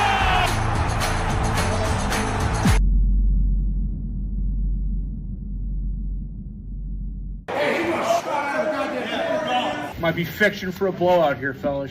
Couldn't wait to get to the wonderful state of OH! OH! In the SEC, coming up to the Big Ten, when it's cold as hell, we shall settle the conversation here in beautiful Columbus. Coach, that hairline, you get a haircut every day? Not every day. Not every day. Big beard, big boot, Peters in tow, 500. Oh, this guy sucks. Holy hell. This guy's the worst we've ever seen. Just took out the Ohio State cheerleaders. $1 million here, JD level.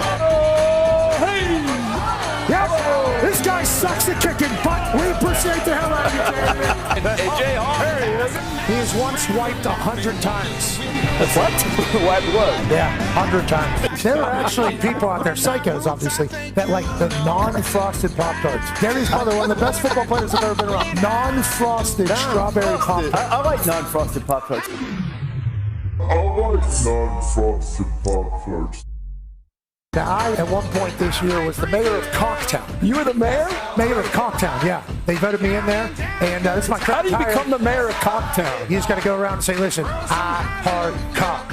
I heart cocks. Sorry, numerous. Whenever we found out that there was going to be a college football playoff game in Columbus, Ohio, we were all jacked up to see this Ohio State faithful be showcased to the entire world about how much they love football. Then we walked out here to this game day set this morning, and it was like, Rocky Top, you'll always be home, sweet home.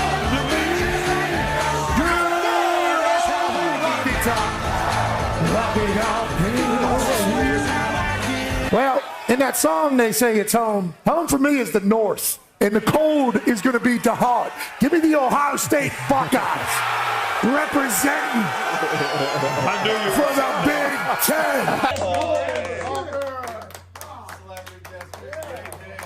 How cool was Sean Perkins, the Ohio State football team, for allowing us to hang out in their facility pretty much all day Saturday? They had 5 TV setups, a bunch of recliners. Roosters supplied some phenomenal food. Arctic temperatures. AJ Hawkins on two warmers. Darius Butter from South Florida. He's fucking beautiful. You can check up on about first quarter, fourth quarter. It's all we want. It's all we It is. Hand off on the count. Travion Henderson in the open field. Travion Henderson is scoring another ton for the Ohio State Buckeyes. Story of the game thus far as Chip Kelly is going mad dummy, bruh. All of Ohio is excited. They were singing long neck, ice cold beer never broke my heart. First read, second read, third read, scramble, ball on the ground. Check down. Would hate to be a Tennessee fan or a chair near Morgan Wallen because they have no hope right now. Will Howard. 101. Check. Jeremiah Smith. By and large, these games have absolutely stunk, Pat. Kirk Herbstreit raising an absolute hell. A couple people up here with that smoky orange face paint on that are feeling like real assholes right now. As we look to the exits, and the Volunteers fans are saying, get my ass back to the South. This one's over. Bounces it. Touchdown, Ohio State. Boys, that was wide ass open. He's got left-handed. 500 drones, ones that we know about. This game's over, but we're still bringing it.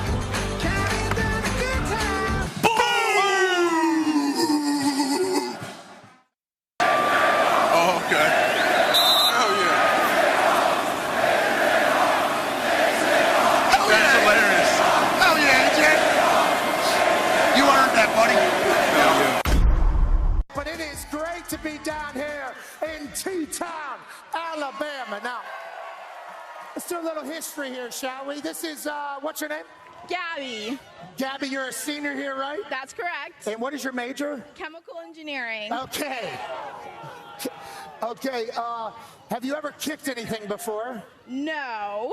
Okay, but you said you want to do it, not get somebody else because... Yes, because I camped out for so many hours with my friend, and I got lucky enough to get picked, so let's go for it. Yes! Yeah! Yes! All right! We love that, Gabby. Let's go. $300,000 if you make this kick right here, Gabby, okay? Oh, my gosh. That seems fair. I don't know what a chemical engineering degree costs, but hopefully that'll help towards it all. My parents would love that. Okay. I'll throw in 200 as well. He started to $500,000.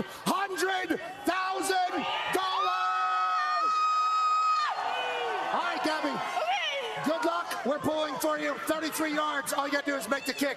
Good luck, Gabby. Okay. Thank you. Any final thoughts? I love you, Mom and Dad and brother. Love that, Mom and Dad. Hope you have a good time. Ladies and gentlemen, Gabby Mathis, chemical engineer, senior here at Alabama, will attempt to win $500,000. Oh, it's come to this, huh? It's come to this.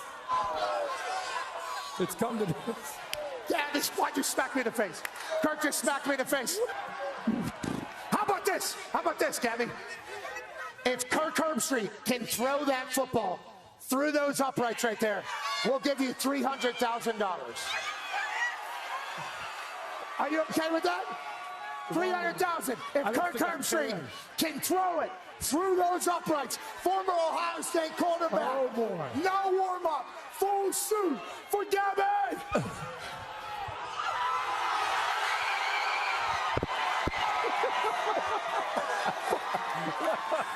Get Gabby, get Gabby, get Gabby. Congratulations, Gabby. All right. It's getting even more pricey. Kirk Herbstreit, I did not know you had that in you. You son of a bitch! Oh, that's great. Gabby, it's for you, your mom, your brother, the whole family. Congratulations, and Kirk. Good on you, man. It was close. Back to you, Reese. Jeez. Way to go, Gabby. I want a moment. You know, I love the fact that Gabby wanted the experience. The old blue-eyed Buckeye still got a little sing in that arm of his. So hey. Why? Let's go. This show stinks, and the fact that you listen, we are very, very thankful for. McAfee on the line with a gorgeous assist. The all-time leading tackler for the Green Bay Packers. You ping! Damn it! Your friend tell a friend something nice could change their life.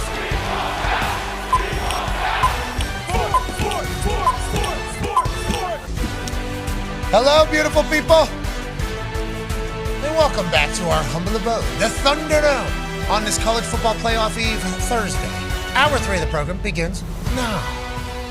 Football is happening in a huge way tonight and throughout the entire weekend. That's AJ Hawk. The Talks the Tables here at Boston Connor and at Ty Schmidt. One half of the Hammer, Dahn. Cowboys AP Tone is here. And Tone, I think we got to make our picks, don't you think? It feels right to me. Because we're off tomorrow, we will not only be selecting this evening's game, but also this weekend's NFL matchups. And then for college, obviously, we're going to be on the call, so don't have to make a pick, right? Yeah, no, can't. Not allowed to. That's kind of the thing. We can. Bugle Boys definitely can. No, but even you guys Technically, we can't either. That would not be. We got to be right down the center with this one. So Dez, Coach Saban, the guest picker, who Boz is going to be tomorrow. Hell yeah, Boz. Let's go. Can't wait to see him. I assume he's still incredibly jacked. He's sheriff now. And then Johnny Manziel will be the guest picker for Saturday down there at College Station. Now, I've seen him throwing up the U recently with an actress, and I also saw him with Vandy a lot this year. I thought he was a Vandy fan. But he is, I think he's a Diego Pavia fan. I think he's obviously Texas A&M legend. Okay. So, I think obviously anytime you get Johnny Manziel at College Station, you're going to go ahead and do that. Johnny Manziel needs to be a part of the biggest moment in the history of Kyle Field because he has a couple of them. He has a couple of them already. So I'll be excited to see him, be excited to see Boz. But I certainly won't be able to pick that Texas A&M Miami game now that I'm thinking about it. No, you can't. Well, Herbie should be able to pick it though, right? Because he's not on the call. Yeah, you guys flip. You should. Yeah. So I'll make the pick tomorrow night. Yep, correct. We're not on. And he can't. And then you will. Yeah. Yeah, that feels perfect. Wow. That'd be cool for you to say.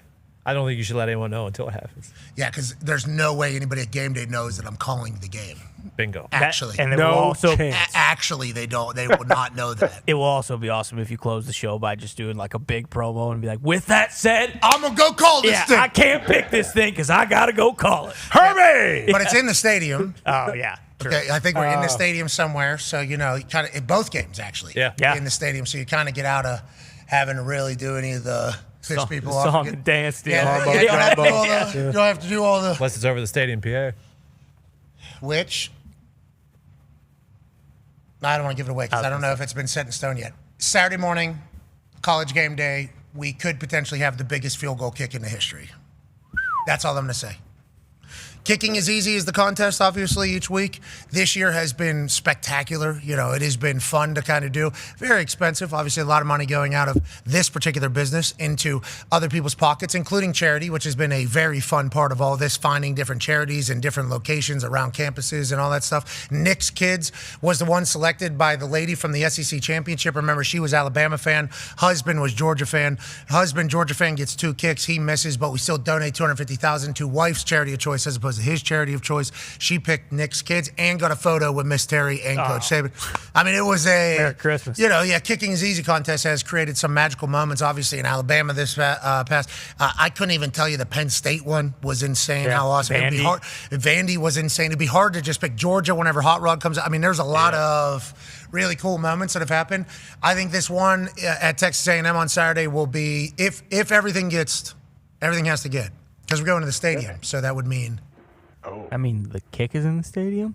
Yeah, I think there's a lot of people that would have to approve it, but I think there's a chance that we have 100,000. Oh my God. Jeez. Yeah. Not a chance. I think there's 100,000 plus. Yeah, I think there's a chance that that's going to happen. Now, Coach Elko and Texas A&M folks have been very, we are in, but I don't know the actual logistics of what is happening, so I don't want to guarantee that it's taking place. But without saying anything, there's a chance Saturday morning the kick is happening in front of 100,000 plus. And there's no chance that kid is going to make that. And it might be worth buku bucks. A big one, yeah. Just depending on how the vibe is. And there's a chance that this will be going to, and the thing will be, yeah. Pressure cooker. Oh my God. 100-some thousand people chanting some kid's name. Mm-hmm. Imagine that just. Yeah. Maybe he'll be so tired, or she will be so tired, or maybe they'll be so adrenaline fueled that it'll help them instead of hurt them. Or maybe that thing really gets to them and they have a moment of, oh no, this is not that fun to be a kicker. How did I sign up and win this lottery to do this? 1 in 300 people. But there's a chance Saturday morning is going to be awesome. No kick tomorrow night before the game because of logistics and everything that's taking place. But Saturday morning, allegedly, there's a chance, AJ, that it is going to be the biggest one possible. And that would be sick. And once again, I'm speaking for our experience. The Texas A&M hospitality has been outrageous for us. We just got invited in the gym, okay, in an interesting phrase text message. We got invited to be able to use their facilities. Hey, we're not getting in till late or whatever on Friday. It's all right. We'll have somebody come here and open if you guys need anything. Early in the morning, you need anything, we'll have somebody come open it for you. It's like they have been very, very, and I would say this, Miami earlier in the year, probably the most hospitable to us. So it's like we are very lucky that this game is happening with how everybody's been treating us. Now it's our job to hopefully do it some justice on ESPN2, boys. That's right. That's right. Do that, boys. Do our best. What's Coach Saban about? Hey, you're all going to be there? I'll be interested to know after the game. You think that's real? Noise in there? Or do you think? I love that he said saw that. his I comments love and that he said that. made some noise. What's that? Since sang it? Well, that one, but more the G5 one. Yeah, and, elitist culture, elitist mindset. Ty Schmidt's been heavily in the elitist conversation for a while with this entire group of 5 thing. There's a chance to prove it on the field. Yeah, we're not saying it's their fault. It's not JMU's fault. It's not Tulane's fault. They just played the games. The committee put them in. Fox put out what we were talking about yesterday with, 5 stars and shit, 4 stars. A lot of it, obviously, production on the field got to be good. But body type, speed, that's all like projections on what players could be. So normally the 5-star players are all the big, fast guys, the unusually big, fast human beings, the bodies that are built differently than everybody else. Normally the 5-star, built on projections of what they could be. 4-star, same thing, just whatever. 3-star, same thing. And then Fox put out the comparison of the roster, and it's like, yeah, here's kind of how it lays out. There's 6 of them on Oregon, 52 4-star players. There's 3 at JMU, and then 51 others is like 2-star, I guess, or anything other than that. No star. No star for Oregon, so they still got the walk-ons and the lower recruited guys.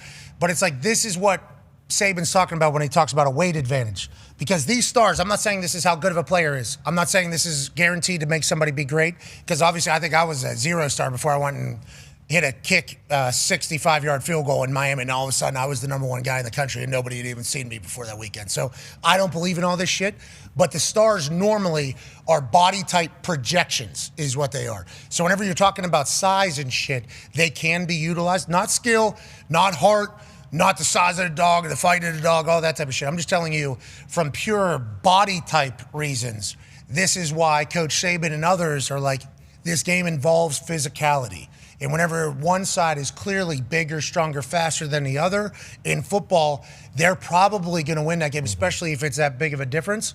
That's why in the NFL you see a lot of the same. It's a lot of parity about it because whatever it is. But whenever you have different weight classes fighting, normally it bodes well for the bigger, stronger, faster team.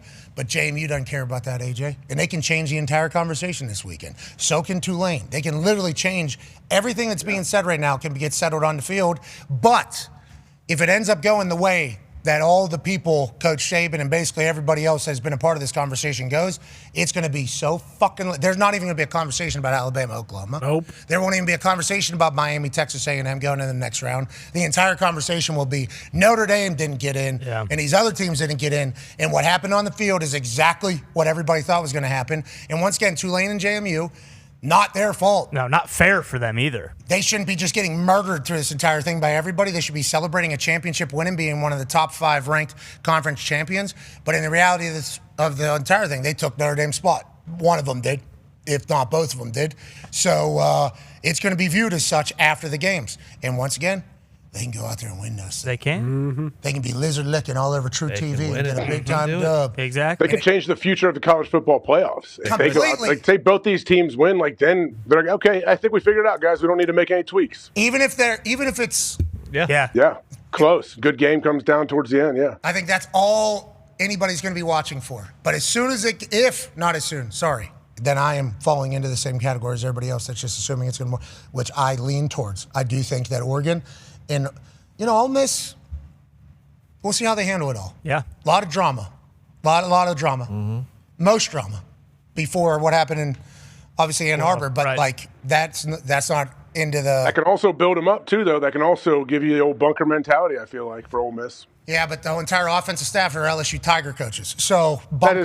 That is tough. That does make it a little tougher. You're so right. what bunker... Yeah. Or, And a lot of the guys who are on Ole Miss currently, a lot of those guys will probably transfer to LSU as well. So it is a fascinating thing. But on that note, could rally them and say, like, hey, this is our one last chance to kind of do this as this team with this. So to your point, we never know how something could go, but there are certainly outcomes that are very polar different. And fun fact between those two games, 7 coordinators in those 2 games will be on different teams next year. The only coordinator staying is Golding, who got hired as the head coach at Ole Miss.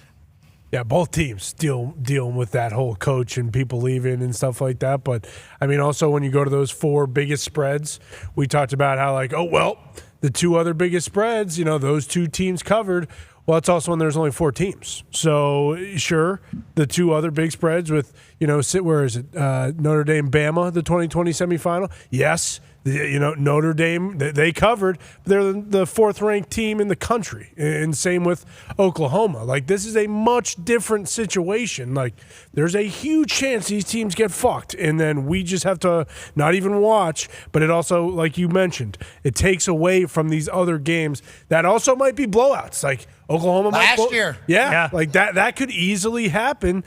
Exactly. Ohio State murdered Oregon in the Rose Bowl. The 1 seed. In the second round, as the 1 seed. Blowouts happen, but in the first round, that's when hopefully we could get rid of them instead. Those were the biggest spreads in college football playoff history. The biggest upsets, the biggest wins in college football playoff history. TCU was +8 over Michigan in 2022. Ohio State +7.5 over Bama in 14, and Ohio State +7 over Clemson in 2020. Ohio State. Yeah. And how'd TCU do in the national championship after that? They got beat by close 60. one to Georgia. Was it raining in Los Angeles that day? Yes, it was. Inside. The SoFi? Yeah. That was crazy. People flipping on the concourse. Yes, cracking their skull open. Oh, that Have we got any? Oh, yeah. No, we move along. We move along. We're thankful that we're on I've the got sideline. no updates, though. But we need to keep our head on a swivel down there. Big time. Especially if Spank's running around. Yeah. I hope. Me too. We've decided You we're think going to he'll be fight there? you this year.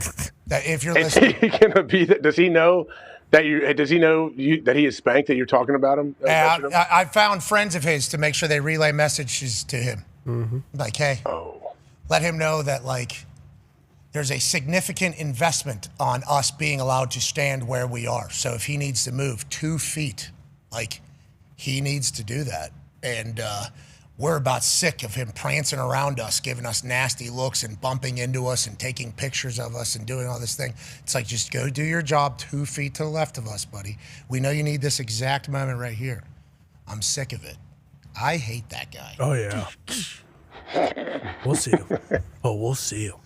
It's true. If we're too close, the refs politely ask us to back up. That has happened before. And we have. But the refs also kind of understand, hey, this is a part of the media package of the college football playoff, the thing that is kind of doing this entire thing. Don't want to big dog you, but I'm in the actual meetings wherever this is all being talked about. You can move your fucking ass 2 feet to the left here, buddy, okay? And I think there's other people that do your job. I'm not sure this one there is any. So, yeah, I'm excited for that. I am excited for that. Me too. I forget it just now thinking about it. I'm like, yes, Spank, get him around here. This guy's bigger than the game. This guy's bigger than the college football playoff. Without a doubt. This guy right here. That's unbelievable. I had no idea that was even possible for somebody that dresses like that. Not to mention, Texas A&M goes down early, and maybe Spank runs his mouth to the wrong state trooper. That state trooper. We got to see him. Yeah. Was he banned? Banned. We don't know if he got that day. He was that game. He was, but I don't know if he's. They ended up winning, so I'm assuming he still hasn't paid for a beer in College Station. Let's make sure we find him. So we take a picture with him. I think that guy got reassigned, if I'm not mistaken. Yeah, to the other side? Yeah, to the Oval Office. No. What do you mean? Like, you ain't He's fucking working working traffic. these games anymore, pal. Yeah, I'm pretty sure he got reassigned. That was unbelievable to see that. It's like, is this real life? The Texas A&M said a state trooper made contact with South Carolina players during Saturday's game has been relieved of his game day duties. What? What? That's bull. What did this guy do? Save the team. Remember him? Oh, yeah. Yeah. Hey, you get going, motherfucker. And who won that game? Texas A&M. What was the score after that? Huge comeback. 31-3, I think. And I'm relieved Yeah. of my duties. Oh, okay. Okay, I thought we wanted it every game, earlier in the game. Oh, y'all like to lose, huh? Okay. This ain't my Aggies. All right. Good, I don't want to work Yeah. here. I'm more of a tech guy anyway. Yeah. Cody Campbell, I'm going to call him right now. Cody Campbell like 6 of me around here. Boom. What are you doing? Hey, just get back on the fucking field. Unreal. He got both of them. He did. No. But you, specifically, get the fuck back on the field. Bitch. I love it. He's like, it's my tunnel. Protected. Why are you? Number 8 sucks. I would like to hear his explanation whenever he sits down and they go, all right, what's your side of it? As you can see, I was protecting that tunnel. That is where our Aggies come from. So I wanted him to know that he can't be going down there. It feels like they were already coming back, though. They weren't really going. Yeah, but if they wanted to do it again, I had to let them know that ain't the right move. But I don't think it was really just a situation with the. You don't care about that tunnel? See, that's why I was at the tunnel. Well, it seems like you went out of your way to hit them, and then you kind of made us all look like assholes whenever you turned and pointed. It was them. I'm the asshole because I want the Aggies tunnel to be protected. Fine, you want to hear me say it? We were down 4 touchdowns. I was fucking pissed, okay? So I fucking gave them both a shoulder to chew on, and then that one sumbitch had the gall to look back at me, said, fuck you, get going, and we won. You should be thanking me. There's a home game this weekend. Y'all didn't hear him. They're talking about wiping boogers on the side of the wall. All right, let's make some picks tonight. Rams, Seahawks. Seahawks favored by 1.5 on DraftKings. 62% of the bets are in Puka Nacua. Hey, Pook, need a big one, buddy. Yep. Need a big one. You need to have a big game. This is a part of becoming a superstar in the league and what it's all about, especially if you're going to do stuff.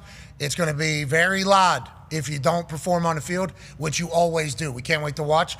Puka Nacua, Matthew Stafford, Sean McVay, and the boys travel up to Seattle for an NFC West heavyweight fight. Who's going to win the division? Who is a home playoff game? Or maybe a bye in home playoff throughout the entirety of the playoffs. AJ, who do you like? How do you like it? No injuries, basically, other than Devontae. Okay, well, first off, I like these Seahawk uniforms. Do we have a name for these? These are their version of the NFL rivalries. I believe they're the last team to wear them this year. It was the AFC East and NFC West. That's what those are. Mike McCarthy took the Seattle Seahawks strictly because of Schneider. I know. That's I'm 0-3 whenever I pick with my heart, but damn, Schneider's got my heart pretty good. I'm taking the Seahawks up there. He would be 9-5 if he was making selections. Last week he took another L, so he's 9-5, still very much a winner. That is still a very good odds, still very good picking. He's on the Seahawks though because of Schneider. That is basically all it was. So it's kind of tough whenever he's that biased, knowing that whenever he watched film for this game, it was with the mindset of wanting to pick the Schneider Seahawks. So AJ, who do you like? How do you like it? Well, when I heard Coach Mike say that, I'm going with John Snyder and the Seahawks, I knew instantly what my pick was going to be. I was leaning heavily towards the Seahawks, and that just cemented my decision to take John Snyder and the Seattle Seahawks. And, I mean, think about it, though. The Seattle Seahawks defense, they bottled up Phil Rivers last week. That is not something that everybody can do. So I think they're going to continue with that momentum. Sam Darnold has a big game. I don't know why you're shaking your head. Give me the Seahawks. No, I'm nodding yes. I'm saying yes to what you're saying. Agreement. Because you're right. Everybody was just killing the Seattle Seahawks because it was a close game against Phil Rivers and the Colts. Might we remind you that the Indianapolis Colts whenever they had a quarterback that was operating, were the number one team in the NFL. This is the best offense in the entire league. Now, defense has a lot of injuries. So Sam Darnold and the Seattle Seahawks not being able to move a lot on our defense. Lou Anarumo obviously gets a lot of credit for that. The defense flew around. So you can certainly judge that. But, like, Seahawks defense still very good. Oh, yeah. I mean, Jonathan Taylor was an MVP candidate just 3 weeks ago. So whenever you talk about beating the Colts in the way that they did and everybody holding that against the Seattle Seahawks, I think that was very disrespectful to the Indianapolis Colts. I think that was very disrespectful to the Seattle Seahawks. And on that note, give me the Los Angeles Rams, plus 1.5 going into Seattle. I like the Rams, and I think, I might not be mistaken, but I think Puka's going to have a huge game. I think Puka knows he has to. Like, I think Puka is going to have a huge game. Just anytime there's a lot of this, most dogs understand what they have to do. We all believe that Puka's a dog, right? For sure. We all believe that is. So I think Puka is going to have an even bigger game. Not that he doesn't every single week. I think Matthew Stafford's going to do well. I think the wind is going to even only spotlight what Puka's going to be able to do anymore. You're going to have a lot of jet sweeps. You're going to have a lot of short throws to him, try to get him the ball early. He's going to run very angry. I think he has a good game strictly because he has to, because if he doesn't, it's going to be very loud. And I think McVay gets the job. Nope. Give me the Seahawks. I like the Seahawks. What happened? I don't know. In my brain, I just saw, in my head, I just literally saw and heard the Seahawks faithful, like the fans. And it was like, that's a massive difference, actually. In the 50-mile-an-hour winds, 40-mile-an-hour winds, I think that bodes well for the home team normally, especially if they know the place.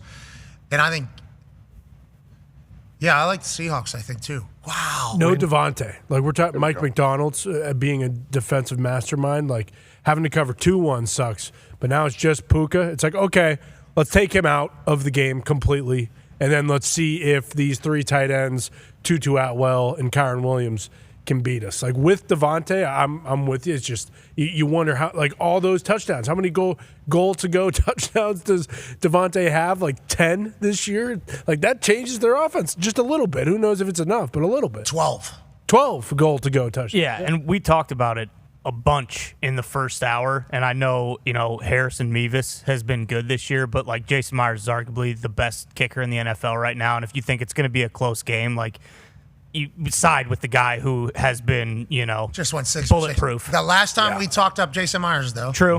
True. No. He missed a kick the next game. Tonight, he might miss a kick because of how windy it is going to be. Did you say 50-mile-an-hour gusts up there? Yeah, they're saying 40 to 50. That's going to be wild. I mean, punting. I know I've played a game in Chicago where I'm on punt team, and the wind was so serious the snap got blown like 10 yards away from our punter. Yeah, it's crazy. It can happen. The punting is the worst. And McCarthy, I don't know if you heard us talk to him in the first hour, he said something that was so empathetic of his punters that I was like, fuck, man. I never even thought of a coach thinking of that. Coach McCarthy was like, if it's super windy and it's third down, you're not worried to maybe take a shot here because the worst thing that could happen is just long interception, and it's basically just an arm punt. You kind of take it out of the punter's hands anyways. You don't have to worry about the wind. And I was like, yes. I would have loved to hear that from, like, somebody going into a game like in Cleveland. Yeah, we had a game in Cleveland. It was so cold, so windy. I mean, it was ass, and I did terribly. And I thought I was built for that. Like, born in Pittsburgh, West Virginia, like, I'm ready for this. And just mentally and physically just wasn't able to really do well. It would have been great if Andrew just throws 4 picks that game. Just 4 massive 55-yard picks. He did it for me. He didn't do it for me on purpose, I don't think, but he said it did cross his mind. Like, worst thing that happens here is 50-yard gain if an interception happens. Drake May just did it last week. Yeah. It's like, in these super windy games, punting is so hard. I didn't even mention the snap. That's 15 yards where that thing has to. That's the scary thing. When it's that windy, that snap is not easy. That's for sure. That's a 15-yard completion. Like, nobody really talks about it, and it's somebody Can Sam punt? Can Sam Darnold or Stafford punt and do the old Ben Roethlisberger, take a couple steps back, and then all of a sudden the quarterback boots it? Could. That'd be even more scary, though, because the free fall is what I talked about. So whenever somebody drops the ball, and then from hand to foot, there's a moment where that ball is just kind of lingering, and it doesn't have a lot of power or force. It's just kind of just hanging there. And if the wind's bad and that thing moves, it's like you got no shot to hit that thing clean, basically. So punting is a nightmare in this type of weather. And this is one of those games that I'll watch and I'll just be like so pumped that I don't even have to ever feel that feeling again of walking onto a field in warm-ups and just feeling and being like, well, Let's hope I don't ruin my entire career today. Let's hope that this doesn't happen. And the worst thing that happens, you hit a shitty ball because it moves, hits off the inside of your foot. It's low. Returner gets it. House call. Okay, so not only is it terrible average, it's a touchdown, and you just fucked your team. So, all right. It's been fun. That's possible tonight for the punters. So I believe in Dixon. Yeah. I think he's very good. Who's Rams punter? The Jack guy, right? Ethan Evans. I like him. Yeah. I think he's very On the good. flip side, though, for returners trying to catch those punts, if they actually do catch them, they can also muff them a lot easier. Yeah, a lot of this. Yeah, they're going to be getting away from it for sure. A lot of Peter, Poison. What did you guys say? Peter, always. I always heard Peter as well. Whole life, every person Peter. And then there's people that say like Poison too. You ever hear that? People say that? I definitely heard other teams say Poison. Yeah, we said Peter from first grade on, probably. Yeah, and I think even backyard football, street football. What is that? What's the background of that? How did that start? That might be regional as well because I've only ever heard Poison. Back in I think it was the early 1920s. Peter Van Dyke. He muffed the punt he shouldn't have touched, and so Peter. And then the band Poison, who obviously legendary band. Yeah, their axeman was a punter, and growing up in the Northeast, He was just showing respect. He started the whole Poison thing. Poison, great band, get away from the ball. Yeah, listen to music, don't touch the ball. Exactly. Yeah, there's a chance both those things are true. And there's a chance both of them are not. I assume there is a guy named Peter, though, that did something on a punt play, and everybody was like, this fucking asshole, don't be him. Just don't do it. All right, let's go to the Saturday doubleheader for the NFL. Philadelphia and Washington. Washington with Marcus Mariota, over under 44.5. Philadelphia Eagles seem to be very jolly on Hard Knocks. I'm actually really falling in love with their team. Yeah. Bradley Cooper obviously was in attendance with a big smile on his face. Go watch his new movie. Is this thing on? It's available, tomorrow? Yeah. December 19th. Stand-up movie, right? Yes. Stand-up movie? It's with Will Arnett and Laura Dern. Fascinating. He wrote, directed, shot, and is in Bradley Cooper. So you're talking like super talent in this entire thing. And we potentially heard from him while he was shooting and creating this. We're talking about actually holding the camera for a lot of these shots and then directing and then editing and the whole writing, the whole thing. So we're incredibly pumped for Bradley Cooper. We think he did a great job. The tomato score for this is very high. Certified fresh. Very, very. And it's like a 90 plus, I think. Yeah, very, very high. So congrats to him. And Will Arnett and Cooper, I believe, have been friends for a very long time. And Cooper was like so excited and thankful that Will Arnett agreed to do it. Seems like he was perfect for the character. Awesome. We got a chance to watch like the first 45 minutes in here. Very thankful for the opportunity to do that. You're going to see the artistry in there, brother. I mean, there is the shots, the whole thing. It's congrats to him. That's available tomorrow, I do think. Yeah. Heat 31-zip. Eagles just beat the Raiders. Philly favored by 6.5.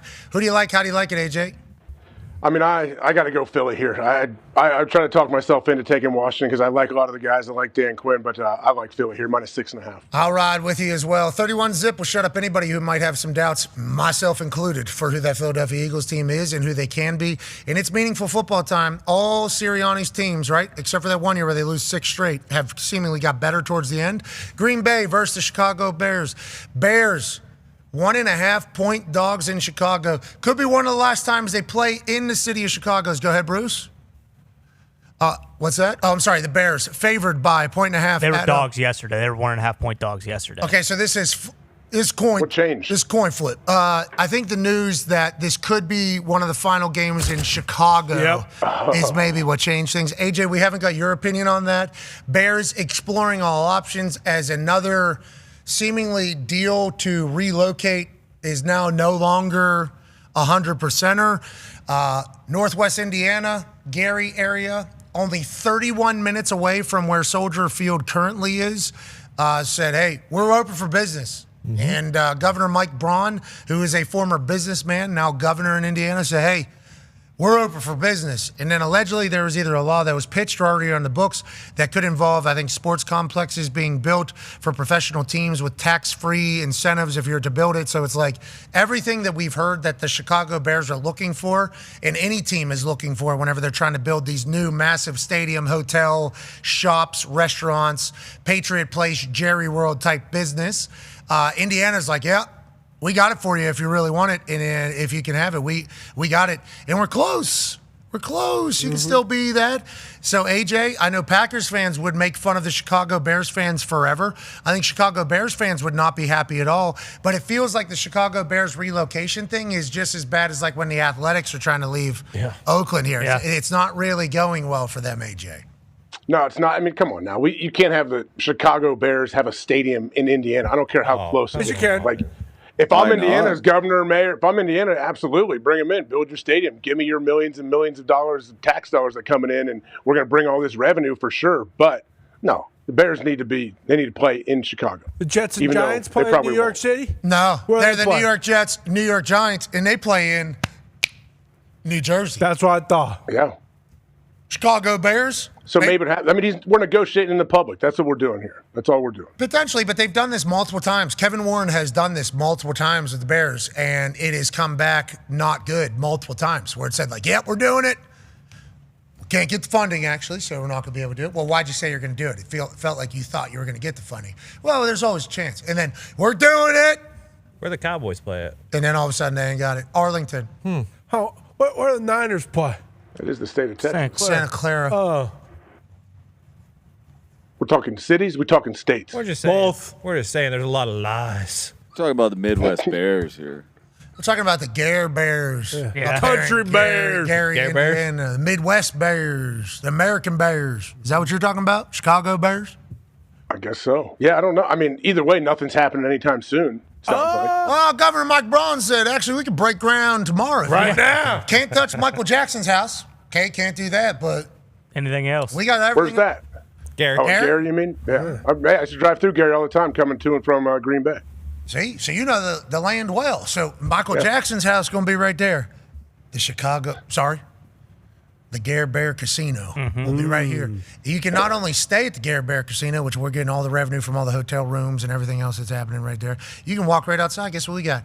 We got the American Bear Shopping Plaza right here. Oh, man. Oh, my God. Not just a gift shop, but obviously any actual stores that you could potentially need on a trip. You want a new jacket maybe to go hang out, maybe some gifts? We got 14 different stores here, a full plaza. Build-A-Bear workshop. Oh, my gosh. And not only can you build a bear, you can also build a nice meal. We got 14 restaurants here that you can kind of. So basically, you come watch the Gare Bears. You're staying in our place. You're eating our food. You're shopping in our stores. You're gambling in our casino. And you're watching our team in our stadium. That's all possible. In Gary, Full weekend. Indiana. That's right. That's Also, all possible. Not just Michael. Tito, also born there. Okay. All And- the And Jacksons. the rest of them. Janet. There's a bunch of them. And Latoya. Jermaine. And That's about as far as I'm getting. you're close though. I mean, I think you Jackson were. 5. Yeah, you were very, very close. You almost had it. Joe. All of his them. dad, Joe. That could be their pump-up song. Their Renegade turns into ABC. Yeah, you know me. Oh my gosh. Or Man in the Do, Mirror. re, mi, A, B, Man in the Mirror's C, good. 1, 2, 3. Gosh, and then they Thriller. could in the back of each end zone Beat it. for only Bears players. Maybe Thriller. I mean, if we're just gonna start listing off all the songs that we know by Michael Jackson, I like that. But in the back of the end zone, the Gare Bears cleats, they'll have secret things in there. They can strap into two metal things, and they can do that forward lean. Yeah, Yeah, that's a good idea. so that could be only in certain spots in the back of the end zone. Okay. Only the Gare Bears will know the location Yep. of. And their cleats, they'll be able to strap in like it's a bike, like a Peloton Yeah, bike. And then all of a sudden they're, and then the refs are going to be like, if he goes below, what would that be? 45 Yeah. degrees? Yeah. Yep. If he goes past 45 degrees, you got to throw the flag. You just can't go. Yeah, you can't be. Can't do that. Caleb in those things, he's going to 10 degrees. Oh my God, I didn't even think about him all the way down. He's going to get a matcha probably. A Gare, which they own the matcha shop. They do. It might be Caleb's matcha right outside. Maybe Khalib's. Could be. Some say Caleb. Never know. Some say Khalid. Roma Dunze and Luther Burden are out for this one. They just got rolled out. So All right. AJ, does that change anything for you? Packers have a shitload. No, but with all that being said, I will take the Green Bay Packers on the road. I know you want to do it. I know you want to pick. You're going to pick the Bears, but you want to pick Green Bay because you feel and you know that they're going to win. That line. But I understand what you're doing here. It's a program. You got to pick against me. Here we go. Okay. This is a must-win for the Packers. Well, as I saw the GB there, all I thought to myself was good, better. Ooh. And then is there best on the other side there? I don't know. He's never got to say that against the Packers, so Ben Johnson said, I can't wait to beat LaFleur 2 times. Maybe 2026. close to 2026, though. Maybe the year starts early, just like Chicago kind of stretches into Gary, Indiana. They were going to realign the states, AJ. That was being pitched. Seriously, Really? very real. Southern Illinois was about to, like, parts of Southern Illinois were about to become part of Indiana, and then I think parts of that were about to go to Illinois. It was being pitched. Local news, who knows if it's real? Who knows what's being pitched and what's not being pitched, but I think the politicians are always spitting something.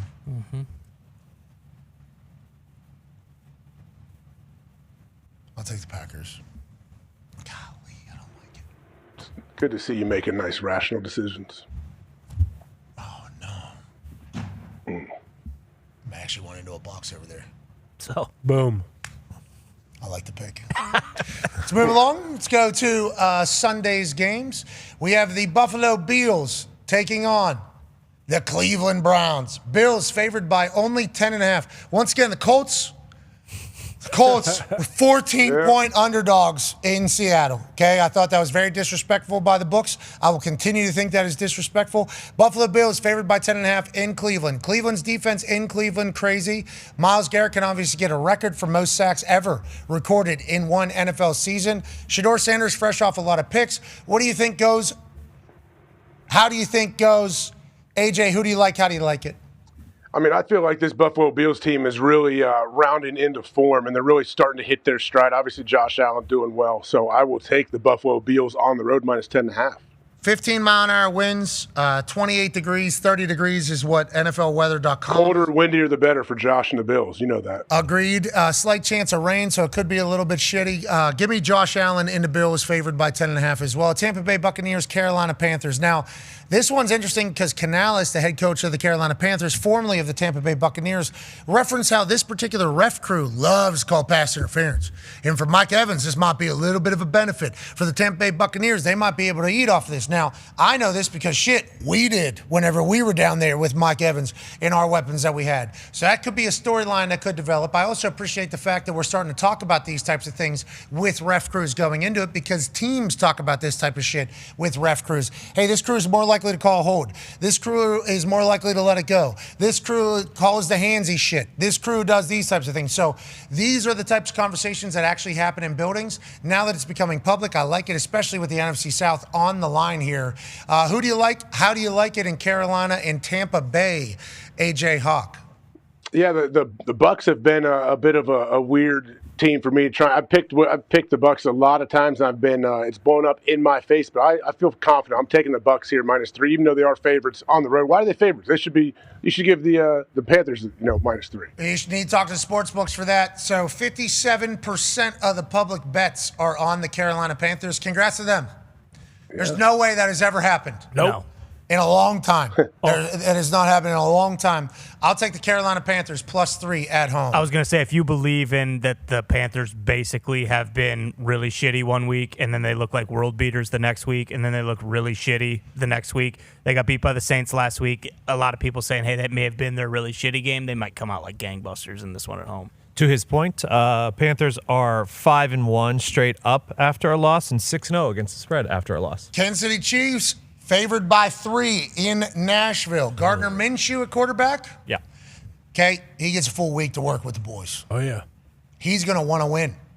Mm-hmm. Gardner Minshew, perfect quarterback for the situation that the Kansas City Chiefs are currently in, I would say. He's older. He's respected. He only knows one speed, so hopefully that can rally everybody around him to buy in. Andy Reid and the Chiefs have to figure out what the future looks like, obviously, in the offseason. The present is the Tennessee Titans. Cam Ward has come out and said something about wanting to meet all the coaching candidates. Cam Ward, I don't think you should want to do that, and I think you should not say that publicly. Just naturally, I appreciate what you mean by that and the sentiment of that, but everybody's natural reaction would be, okay, bud. Okay. That is basically what everybody immediately does. Okay, let's try to do something. Aaron Rodgers wasn't even talked to whenever the Green Bay Packers hired their new coach, Matt LaFleur, currently. Some places do it, some places don't. Tennessee Titans have a lot to figure out. Not saying Cam Ward's going to be a bad quarterback. Not saying Cam Ward shouldn't feel as if he should talk to the coaching candidates, but Cam Ward should also know that it's much bigger than him whenever it comes to an NFL franchise, and who knows what the Titans look like next year with him, without him, move on from him. You know, he has no idea what this looks like anyways either. Kansas City Chiefs favored by 3 with Gardner Minshew. Who do you like? How do you like it, AJ? I mean, I was thinking of taking the Titans here because I think the Chiefs have never been in this situation. A lot of these guys on the team have never been in a situation where you're not going to make the playoffs. Game doesn't really mean a whole lot, but I can't do it. I'm taking the Chiefs still. Yeah, Chiefs going to play free down there. And, hey, a lot of history in Nashville for one particular one of those players. A lot of history in Nashville for one of those particular players. Who knows who's going to be singing the national anthem? It's going to be Taylor Swift? Maybe. For a team under 500? Chargers. She'll be wearing Chiefs gear. Oh, okay. Chargers. Cowboys. Oh, yeah, you're right. Yeah. Chargers. Cowboys. Cowboys favored by 2.5 at home. 76% of the bets are on the Chargers. Yeah, Chargers need this one. They are at Dallas this week, but then versus Houston on the road, and then at home rather, and then at Denver. If they drop this one, then there is a chance that they finish in that 7 seed, or after the Colts beat the Niners, damn near fall out of the playoffs. Just came out today that Flus will be spending the rest of the season up in the booth, calling the defense from up in the booth. Okay, I thought their defense was kind of figuring it out. I like that we're making some changes down the stretch here. Big fan of that. Dak Prescott and Brandon Aubrey had an incredible interaction on Hard Knocks after Brandon Aubrey knocked the guy down, didn't lose his balance, and then also admitted on sideline, I don't know what I'm supposed to do in that situation. Obviously grew up playing soccer, played soccer a majority of his life, gets a tackle. Then I guess he showed up a little bit late to practice, probably had some media obligation. Maybe it was, I have no idea what he was doing. And as he jogged out after Dak, the entire team was like, okay. And Dak even goes over to him and is like, hurt a little bit though, right? Hurt a little bit? And Aubrey's like, yes. It feels like their vibes are immaculate at the Dallas Cowboys. I know that, not everything has gone swimmingly for them this year. I know there's been ups, there's been downs, but if you watch the Hard Knocks, it's hard not to be a believer in Dak Prescott being the face of anything you want to run. Yeah, I couldn't agree more. And I think that, I just think back to when they hired Shoddy and just how it was kind of like, not that he was going to be a lame duck, but everyone basically saying like, this is who you guys, you fired Mike McCarthy, you had no plan in place, and you just said, all right, fuck it, we're going to hire, Shoddy. I think all those guys really like him. They play for him. I think he's done. I mean, the Cowboys were the laughing stock of the NFL after they traded Micah Parsons. And, 10 weeks later, we were talking about them being maybe the hottest team in the NFL. So, yeah, they're probably not going to make the playoffs. But this season overall, has been kind of a success for them. Yeah, they're damn near out. 99.9% eliminated from the playoffs. A lot would have to happen. They would obviously have to win, and many other things would have to fall into place. Do you like the Chargers or do you like the Cowboys, AJ? I was leaning Chargers, but honestly, you guys kind of talked me into taking the Cowboys. So give me Dak and the boys here. I don't know who to take on this one. I mean, for one team, it's a must-win. For the other team, it's let's go have some fun. Yeah, which you don't know. Better? Exactly. Yeah, I know. That's why it's playing loose. That's why, for the Chiefs, I feel like the Chiefs are going to play very fucking good because it's just like Let's first go. time in forever. Exactly. Yeah. Travis Kelce hasn't played in who cares game. What in? And think when they come out to warm-ups for that Titans game, like the stands probably aren't going to be jam-packed. It's going to be bring your own juice, one of those games. And for the Chargers, I mean, this is a third one in a row. Like they were overtime against the Eagles. And it was a 16-13 last drive against the Chiefs. Now it's at Dallas. I think I saw some resume for the Chargers about the most wins against playoff teams or something like that. I think the Chargers have a lot of if we're to score good wins, I think, or strength of schedule and shit like that. I think the Chargers fans were telling me, if it might have been another team, so maybe I'm misremembering. I know there was something in the group about teams with records above 500. Above 500, and the Rams were 10 and whatever, and everyone else was like 3 and whatever. I don't know if that was it. I thought there was a Chargers stat somewhere because there was some Chargers fans tweeting me to have respect for what they're doing over there, and it's like we do. All right, I'll take the Chargers. I'll take the Chargers plus 2.5 going over there. That's interesting though, man. That Chargers team, I want to believe, right? Don't we all? Yeah, we do. You don't want to believe? No, not after what that child had to hear last week. He's just trying to talk to his favorite player. Well, it's not his favorite player. We know that. To one of his favorite players. To a player, yeah. But on that note, still a child. Still just a small boy with an even, younger sister at his heels. Those are influential moments in the history of people's lives. That kid went home and ripped posters down. Now, would Dak do that? Mm-mm. All right, so on that note, give me the Chargers because Herbert's going to have to walk around a lot of kids. Exactly. He's going to be fucking pissed. So mad to see all these people and kids talking to him. Oh, fuck this! Fucking hate these people. Why are these people here? This is football. They're not a fucking carnival. Hit me, Jim. Hit me. Right in the face. Actually, and yeah. that kid too. Smack my hand really fucking hard. I forgot he had a broken limb. He does. Uh-huh. Vikings, Giants. Vikings in 9, favored by 3, going to take on Dart. AJ, who do you like? How do you like it? I like the Giants. Whoa. Jeez, that was quick. I don't know why. When I saw this game pop up, too, I like Jackson Dart and the Giants. I really do. All right. If you can finish the game. I'll follow the lead of betting against you. Give me the Vikings. Ooh. Windy, what's the weather here? I mean, it might help. There's a chance of snow, and nobody's gonna fucking be there. Yeah, it's gonna be you're gonna have just your buddies on the sidelines. Mm-hmm. Just your buddies on the sideline for this one. All right, I'll take the Vikings. Give me 9. Yes. Give me 9. Jets, Saints. Saints favored by 4.5. I like the Saints. AJ? Saints. Bengals, Dolphins. I like the Dolphins. What do we think the crowd for that one's going to be? Similar to Pats, Quinn Ewers first start. Place will be cranked. 4.5. Who do you like, AJ? I know Joey B's trying to throw us off the scent and act like things aren't really great, but I like Joey B here on the road. Give me the Bengals. That is. What? He said the same thing last week, and they went out and laid an egg. I did. But You're right. Miami, models, fashion, warm. Good point. Give me the Bengals. Give me the Bengals minus 4.5. Jacksonville Jet. Oh, but it felt like maybe a rally around moving on from Tua down there. Oh, everyone's pumped. The center was pumped. I saw the center get interviewed.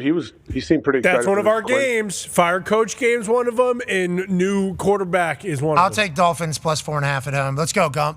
Let's go. Gotta have it. Well, no, you had to have had it.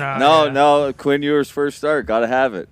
Well, who's going to coach him next year if he is the quarterback? We'll figure that out down the road. We just gotta win on Sunday. Yeah, just cover is all we're looking for. Plus 4.5. We'll bring it home. Jags, Broncos. Broncos favored by 3 in Denver. This Jacksonville Jaguars team is special. Trevor Lawrence coming off his best game as an NFL quarterback by far. 5 through the sky, 1 through the ground, 6 total touchdowns. They got weapons, they got schemes, and they got a defense that's seemingly humming.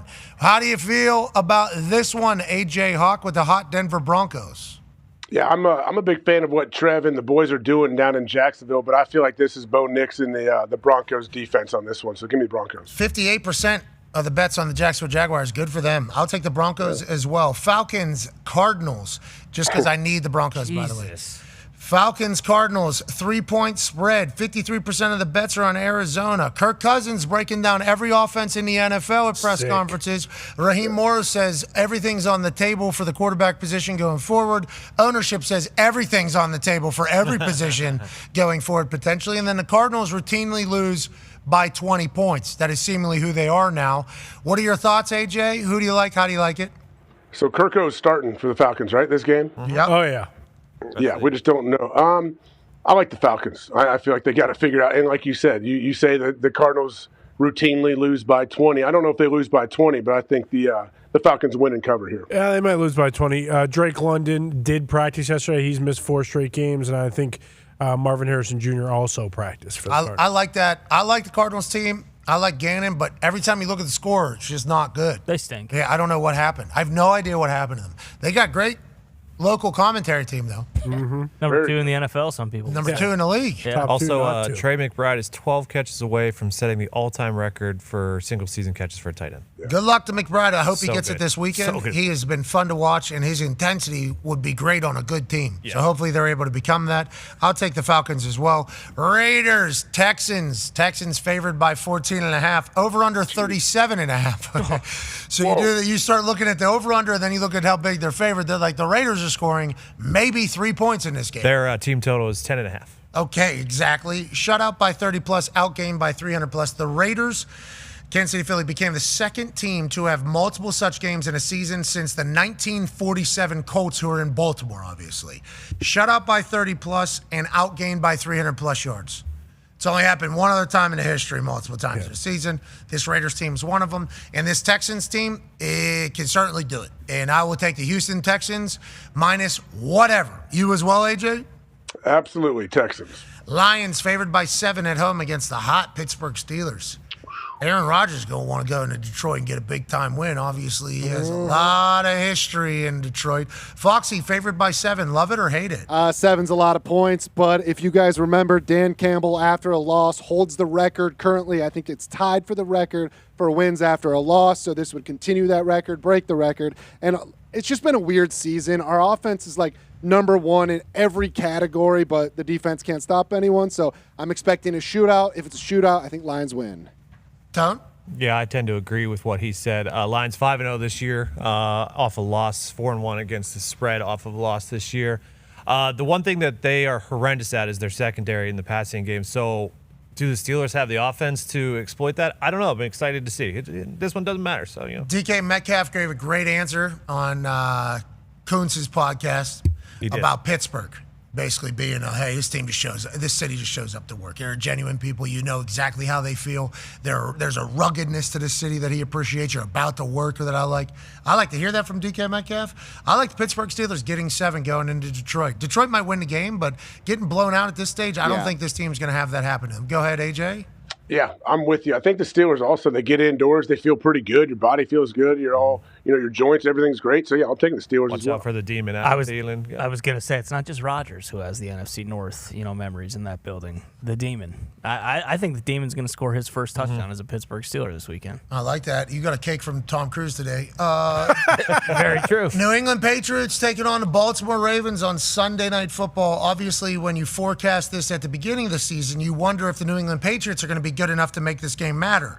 Now, if we were to forecast this Sunday Night Football game at the beginning or at this stage of the season, it's like, what the hell happened to Baltimore? And also, what the hell happened to New England? This team, all of a sudden, Super Bowl favorite, Super Bowl darling, whenever they got a first-year head coach, second-year quarterback, brand-new offensive system, and an expectation level going in that maybe next year they'll be good. Maybe in the next couple years they'll be good. They're good now, and they won it all. And they're underdogs going into Baltimore. Conman, how do you feel about that? Yeah, this is going to be a tough one to pick right now. Bob Spillane, Marcus Jones, Carlton Davis have missed practice the last 2 days, including today. Yeah, Bobby Spillane. Yeah, boy, oh boy. Last week against the Bills when that starting defense runs out and Bob Spillane doesn't run with them. That's kind of when you start thinking, uh-oh, Josh Allen might have some fun today. But the Ravens' defense has kind of come alive. That's the real problem. Shutting out Burrow, maybe not this year it means as much, but still blanking them means a lot. But 3-point dogs, kind of love it. Win and we're in the playoffs, baby. Let's go to the dance. 80% of the bets are on the New England Patriots. Fuck, man! That is not surprising. What the fuck? What do you mean it's not surprising? I thought they'd be favorites. Even on the road, I thought they'd be too. favorites. AJ, you're taking the Patriots? Yes, I am. Yeah, me too. All right. Let's have the greatest weekend of all time. Hell yeah. Oh. Yeah. You guys want to pick the Jake Paul, Anthony Joshua fight? Yep. AJ? I love Jake, but I'm going to take Anthony Joshua. Okay. Well, I am a real American. So give me Jake Paul. Jake said he's going to be coming everywhere. Yeah, he did. And he said 5th or 6th round. I don't like the angle in which Jake Paul is choosing to create content here, but certainly getting a lot of eyeballs on the situation that the fight's happening. A lot of people seeing Anthony Joshua pick up Jake Paul and suck his face. Yeah. That was AI. It was. I know. That one I could tell. I still think the silverback gorilla might be real. Yeah, I don't love that was immediately shot down as fake. If that silverback gorilla had the capability of doing that. Who shot it down? Whoever shot it down immediately is an asshole. Okay, that's something you got to watch 10 times before you say, okay, fine. Poop doesn't just come out like a circle perfectly like that. Well, you would think if he does have consistent flow out of his cheeks, which clearly he could. Definitely. The window would then be doing the science. Exactly. And it would disperse at a perfect radius. And we don't know, did they just put some Windex on that exact spot so it kind of just catches it naturally and makes that shape? Yeah, and we assume that this silverback gorilla has perfected the art of bullet pooping. Yeah. No doubt. And that was clearly birdshot. It's one of those. Correct. So. Just the velocity at which the turds flew out are what threw me off, made me think it's probably not real. So you've obviously never you didn't see watched them and Yeah, Okay, look, he's like, look, he clenches his butt right there. Yeah, he aims it. So like he's probably 4 feet away from the window, and somehow you got turds. 3 feet. That's 1 yard, dude. Anybody can get a yard. That was believable to me. You see the gorilla just sit down right before to projectile. Yeah. Boom. He did. It's strategy. You see the muscles? I can't rule it out because in 6th grade we went to Washington, D.C., and we went to the zoo, and there was a hippo at the zoo. And They spin their tails. He pooped with similar velocity, but they spin their tails to chop it up. So it was impressive to see in person. You ever so seen that? It's similar. It's awesome. No. I mean, if Bevo pushed the way that gorilla did, it would have pooped on your back. Yeah, but Bevo is a longhorn. This is silverback fucking gorilla. Yeah, It's at a zoo. We don't know. Like, did a couple burgers get dropped into the enclosure? Did this guy eat a couple slices of za that day before he had to do something like this? We don't know. Doritos back. Well, maybe it was that, but also what we would like to say, because he clearly has an upset tummy if you're able to do this. Yeah. He should be having some of Tom Cruise's coconut bunt cake. I couldn't agree more. Yeah, maybe not the venison because my stomach is killing me. Really? Dude, multiple times. And I Is eat it the cheese, you think? Well, I eat the same thing every day. Did you have the cheese? I had both, yeah. Maybe it was the cheese, not just the venison. You never know. Huh. You guys get I tummy have aches cheese a lot every day. from food? What's that, brother? You guys like get tummy aches because of food? No. Fast food, greasy stuff will get me now, I think, because I'm trying not to eat it as much. So I certainly feel like shit, but I think I've just always felt like shit eating it, and it's just been a part of it. Like, yeah, this is just what life is. My stomach feels like this, and then I dump it and I move along. Yeah. Now, whenever you don't eat it every day, you do feel differently when you don't eat that type of food, and then when you have it out of nowhere, it's like a hangover, like when you get drunk, your body. Get tired. I just get tired. Yeah. And also, explosive. I've never I don't know. I've never thought of I've never correlated food to how I feel like that. But you don't eat anything. He poops like a rabbit. I do. AJ hasn't had a normal bowel movement in 15 years. He's got rabbit pellets in there. Yeah, but remember, he's a 100 wiper. I don't know how he... That's a good point. So now he's acting like that silverback gorilla could... Yeah, okay. Interesting. He probably poops like that gorilla. Yeah, he's the vanilla gorilla, and he's out here just judging... I instantly thought of which poor soul has to clean that glass is all I thought of. Bringing out They do it Brillo themselves. pads and scrapers, trying to get those turds off the window. That silverback gorilla is not cleaning that. That silverback gorilla is arms crossed watching whoever. Yeah. Clean it. I'm doing it again tomorrow, too. So Doing it again the second it gets clean. No, right after it gets clean, it dumps again. Boom. I would like the Tom Cruise coconut cake. Now. Or we're doing this every day. Yeah. All right. Have an incredible weekend of ball. We appreciate you so much for allowing us to do this for a living. Before we get out of here, there is an announcement that we have to make. Saturday, we'll be doing the Field Pass. Please join us on ESPN2. If we suck, you should leave. We'll tell you if it's not going well. And today, we celebrate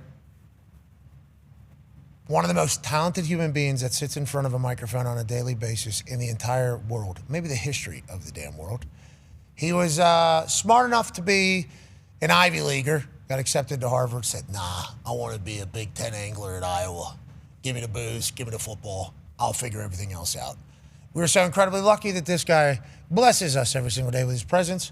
I would say that he is one of the most unique individuals in the history with his talent versus mindset versus off the cuff versus script work. He's special. We're lucky, and it's his birthday. Happy birthday to Ty Schmidt. Yay, Happy birthday, Ty. Thank you guys very much. We appreciate the hell out of you. I guess the ice cream cake melted. Shout out to the entire group over there. Just put it outside and just left it there for at least an hour or two. It was cold. We appreciate it. It was ice cream. Now it's just cream. So that's actually... Yeah. This is a TC cake. Okay, so happy birthday to you. Happy birthday to you. Happy birthday, dear Ty. Happy birthday to you. We love you. We appreciate you, buddy. Happy birthday. Appreciate you guys. Thank you very much. Hell yeah. The back Shout out saying, to, shout out to Mitt. This is the first time that there hasn't been a bunch of wax all over the cake. Well, that's because they had to adjust here late. Good for them making an audible. And yes, to your point, it's crazy how when there's a birthday in the back room, they all sing. Yeah, just us today. No singing in the back. We were singing the whole time. No, Mike's wrong. We didn't hear any of it, didn't see I any of it. So, Ty, just know that there is a little bit of. Okay, sure. Now I do. Yeah, now we just learned that. Yeah, You that's run the interesting. footage back. Yeah, it's Don't on the do audio. that because you can't hear it. But you we you were could see me singing. screaming at the top of my Yeah, lungs. he didn't cut to us either. That doesn't help. Nope. Oh! Yeah, True. see? That's actually See, a that's good what we're point. talking Boy, about. Nick. Thank you, Nick, who didn't turn on the mic. Didn't sing. Yeah. And thank you, Foxy, for pointing that out back there. But I would like to let you know, Ty, we love you, man. Love you guys too. Thank you very much. Happy birthday. We're thankful you were born, and we can't wait to see what you do this next year. Appreciate it. And I'm very proud of you for saying you're going to be eating free, clean, and living clean for the next year. I'm certainly going to try. I got another kid on the way, so I definitely need to try. But you guys heard JJ yesterday. He said, man, you look slim. You look good. And no one has fucking said that to me in years. So I don't know. I'm kind of thinking I'm just fine right now. You certainly are. You're more than But I fine. eat this whole fucking TC cake right after the show. Well, I think that's smart. Yeah. Well, the elixir of eternal life, a lot of people would say. Be your friend, tell a friend something nice. It might change your life. We're in this thing together. AJ, anything for the team here? Nope, I'm good. Thank you, though. Okay. Oh, yeah. Okay. Thank you, I'm too. not going to fake it. I'm not going to fake one, but yeah. Can't wait for Saturday. All right, we'll see you tomorrow. Game day, 6 p.m. Eastern tomorrow before kicking off the college football playoff. Game day, Saturday morning, 9 a.m., and then we'll be live, Field Pass, ESPN2 for Texas A&M, Miami. The college football playoff is here. Week 16 of the NFL season is here. Football all day Saturday, all day Sunday. We're back on Monday. We can't thank you enough for allowing us to do this for a living. And in this holiday season, we hope we all enjoy it a little bit more. We're allowed to do this. We get to do this. We're lucky to do this. And we're not dead. Let's celebrate that. Team on me. Team on three. 1, 2, 3. Team. Goodbye.